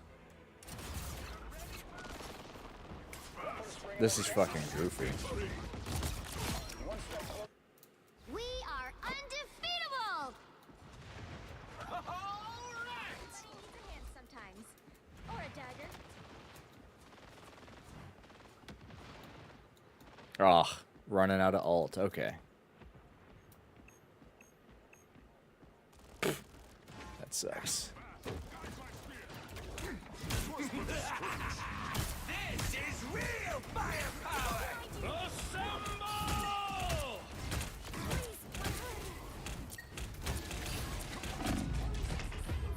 Come on, man. Ridiculous.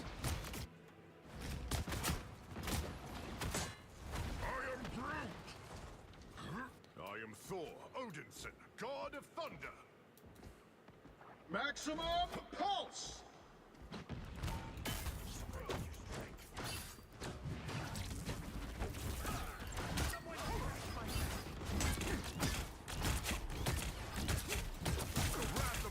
Damn, dude. Come on.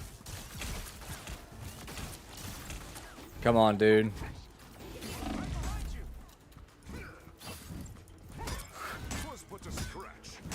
Dude, come on. There he goes. Thanks, buddies. We gotta push it. We gotta get there.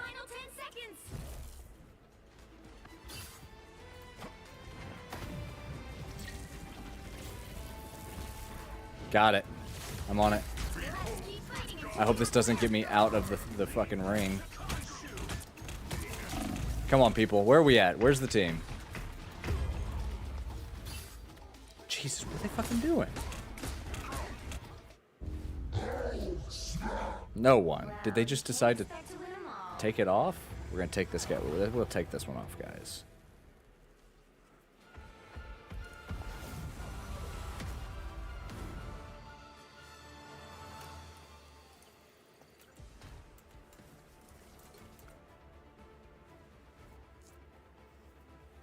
Well, that was booty.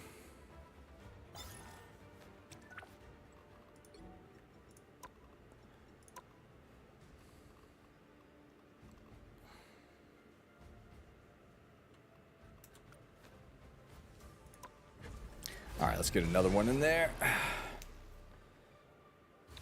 Just a little bit more, guys, and then I'm gonna have to get off. It is Christmas Eve.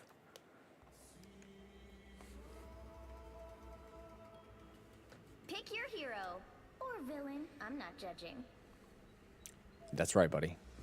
Domination. Oh, squirrel. All right, I'm going Penny. Fight that my father began. I hope I make him proud.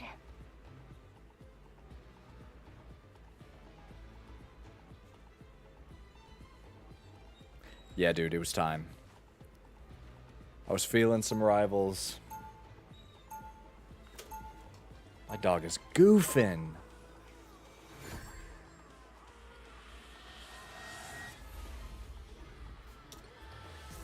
This spider controlling may seem small, but fierce. Just like me. 30 seconds before you attack. Get ready.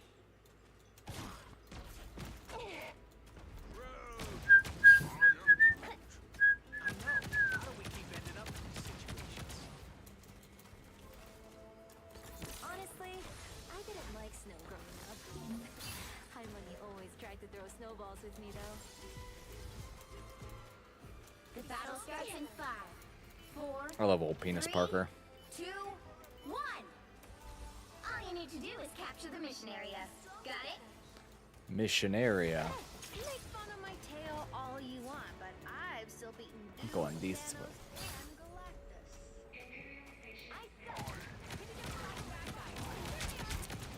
Winter Soldier. Did no one came this way? I hate the fucking randoms in matchmaking don't seem to understand the concept of teamwork.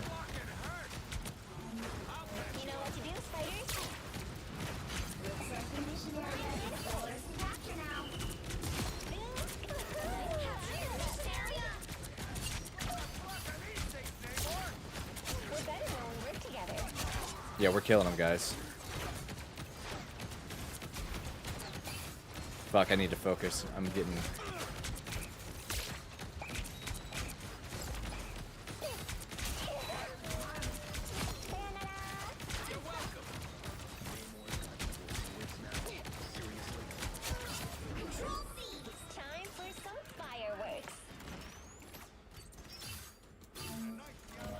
Boom. We're about to take it over.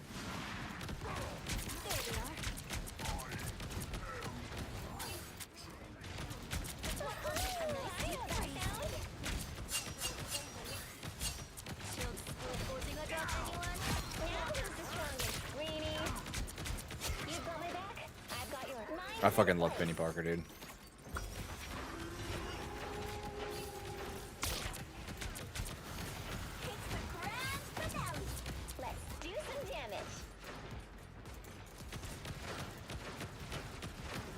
Who is that? Storm? Get out of here.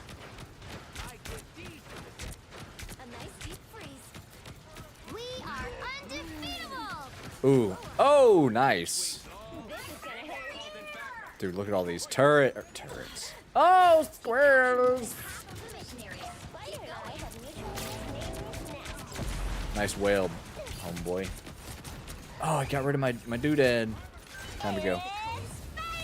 I ain't doing this no more.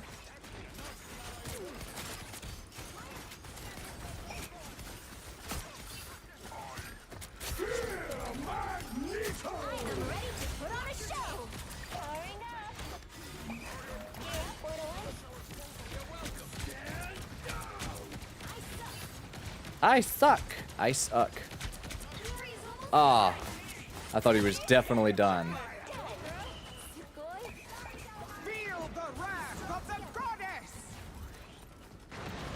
Where? Oh, there she is.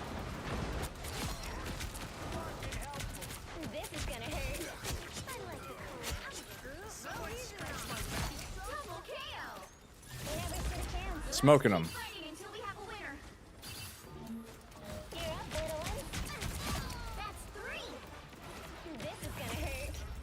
Dude, annihilated them. Well, that's a good palate cleanser from that loss.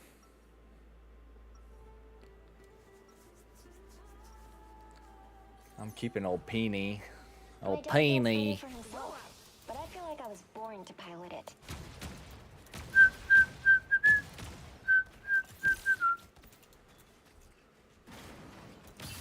Be your best self. 30 seconds before you attack. Get ready. La la la la la. Oh, that's fun. But I still kind of miss the arm I was born with. Even Wakandan science has its limits. Perhaps one day. Until then, I guess a vibranium super weapon will have to do. The battle starts in 5, 4, 3, 2, 1. All you need to do is capture the mission area. Got it? We're taking them. They say that music brings the world together. We are taking these guys out to lunch. Whoever they are. Get out of here, Mantis.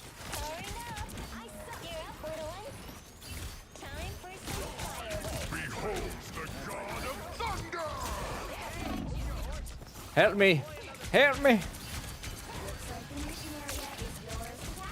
I should really focus on someone who's less fucking damagey, not you. Really, Penny?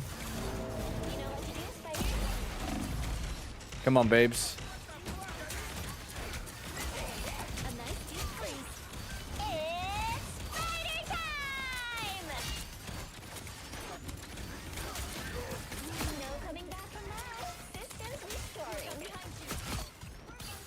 Hell yeah, dude, taking it over. Man, y'all came in clutch. Our healing? I'm guessing it was Luna primarily. A nice deep freeze. Time for some fireworks.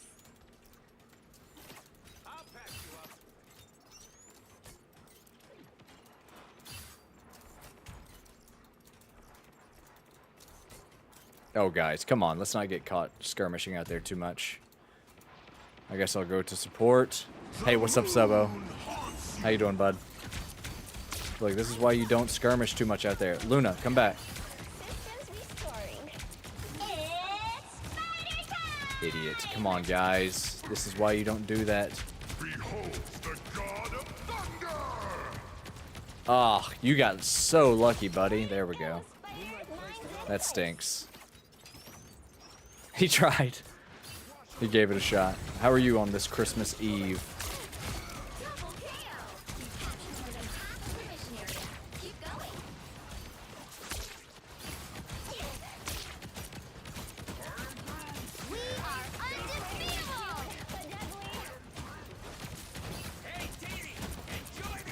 I need my... There it is. Y'all are goofy. We're just taking it while y'all are down here dancing. We're just steadily taking it. Tired of family, but what's... Yeah, no, I understand. Most of our family function stuff hasn't even started yet, so... Oh, stranger. A lot to look forward to. Dude, I go silly with Penny. On defense, specifically.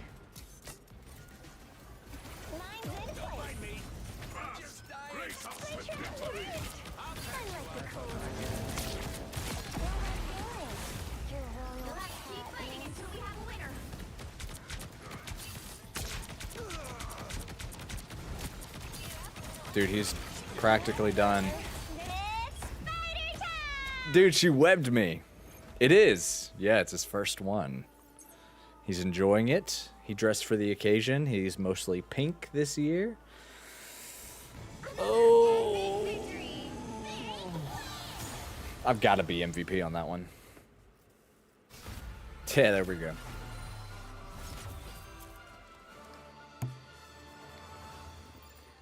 Man, I don't think I died. I didn't. Whoa. Whoa. Oh. I mean, I just buzzsawed through that team. 28-0-2. Sheesh. 931 healing. Yeah, her webs do a tiny bit of healing. Not a whole lot. Come on, guys. We're not thumbing. I'll thumb. Thank you. My colcito. My colcito. One more round. Yeah, it is. A new little critter for us to enjoy on Christmas. Oh, of course. Yes, I mean, we've had her wish list for like 2 months now. Yeah, we've had her wishes in for a while. She's extremely excited. She's been begging for it to be Christmas since last Christmas was over. Another T'Challa level. Come on. Pick your hero or villain. Okay, shit. This is going to be my last one, babes. All right, domination. Dude, I'm doing Penny again. She's so much fun. I hope I make him proud. Do we have a Venom? Come on, Venom. Let's get a Venom. Venom.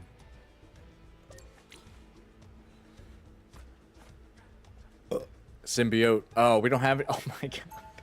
We don't even have any strategists. No healing. This is goofy. Goofy, goofy, goofy. Oh yeah, definitely. Absolutely. I think tonight we're actually doing brownies. Which is the first time we've ever broke tradition. It's always cookies, but... well, I think that's more because we're taking brownies for a function tomorrow, so... Oh, I'll help you. Come on, Thor. Wait, I can't even... Wait, how is this possible? How are we seeing each other?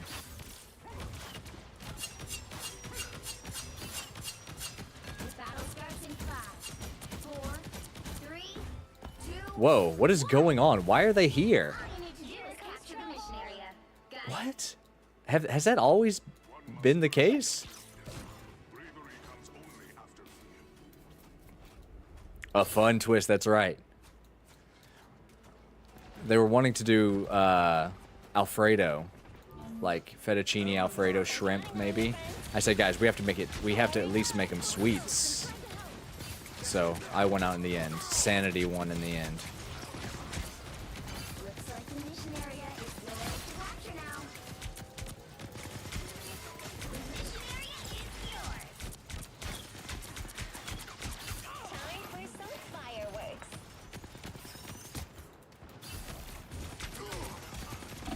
Oh no, healing for daddy.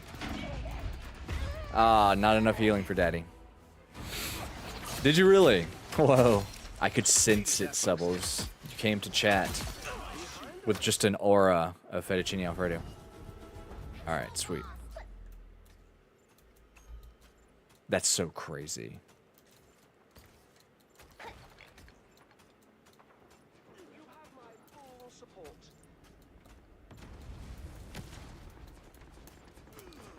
Well, I'm kind of surprised we just died there. Actually, no, I'm not. We fucking don't have healing. Do we have some now? Wait, how do you look at tab? Okay, no, we have 2 now. Okay, good, good, good. Alright, Punisher is done.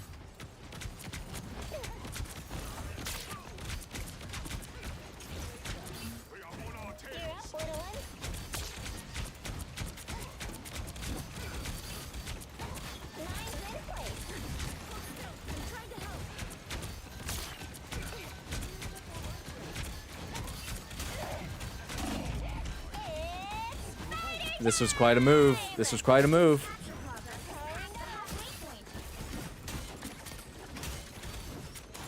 We're taking it, guys. Someone died. Not sure who. Oh, I tried to jump over his shit. That's so insane. Dude, that's crazy. I can't believe that that's what came out of my mouth. That's just what I was sensing it. I'm telling you. There was something in the zeitgeist. I pulled it down from the ethereal, you know, like the collective subconscious. The collective unconscious, rather. Alright, what did I just break? Their healing spells? Sorry, suckers. Alright, I actually need my little thing out here. With a bunch of mines. A healthy portion of mines.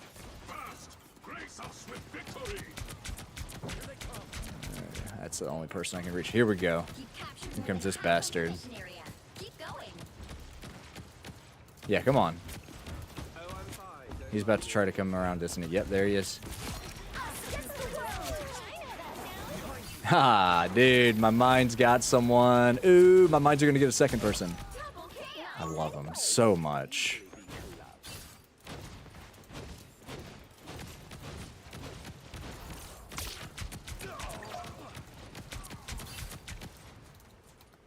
Out of here. This should be it. We should definitely take it from here.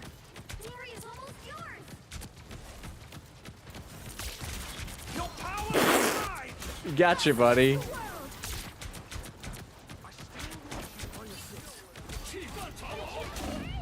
Oh no, hear me. I'm dead. Just what the doctor ordered. Armed and You'll have to keep fighting until we have a winner. Oops. Oh Jesus, I forget about any sort of melee striking. Oh, come on, me. Get there. Who is that in there? Oh, they have a Venom. Nice. Smoked him. Smoked them. Alright, well this is going to be my last round because we're about to beat him again. And that's it. Spider is more than just a mechanized suit of armor. It's my best friend. Wow, nerd. So is the other team over here? Dude, why did we have access to the enemy team? in that last game. That was weird. I trust that your new prosthetic is functioning well. It's got all the bells and whistles, T'Challa. Didn't y'all go over this? But I still kind of miss the arm I was born with. Even Wakandan science has its limits. But perhaps one day. Until then, I guess a vibranium super weapon will have to do. The battle starts in 5, 4. Man, I hate being on my Smurf account. All you need to do is capture the mission area. Got it? I have that really nice penny skin, the Evangelion looking one. But now I gotta go default, and it hurts. It hurts. I'm counting on you, friends. Systems restoring. You're not living. Not today, dingus. Chungingus. Ah. They're mad. They're so mad at me. There's no way that they're not mad at me.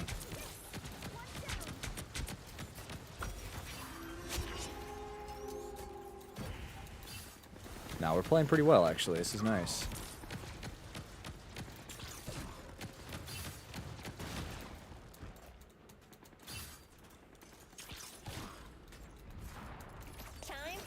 Put out some more of these traps, dude. I'm not losing my my little web nest.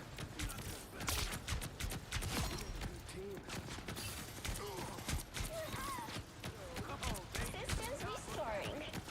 Judge, jury, executioner! This is gonna hurt. This dude's getting goofed all around. We're better when we work together. Sorry, Vinyum. So that guy can't be stunned, apparently, whenever he's ulting. Also, no, I'm not going to let you destroy my nest. Iran, man. That motherfucker got it. He got my nest. Thank you, pal. Fast, grace us with victory! There we go. Know what to do, spiders? Time for some fireworks.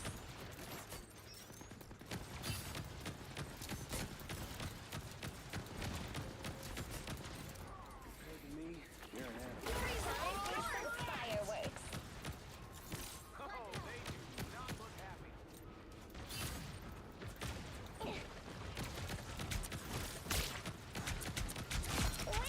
Oh, sorry, Cloak.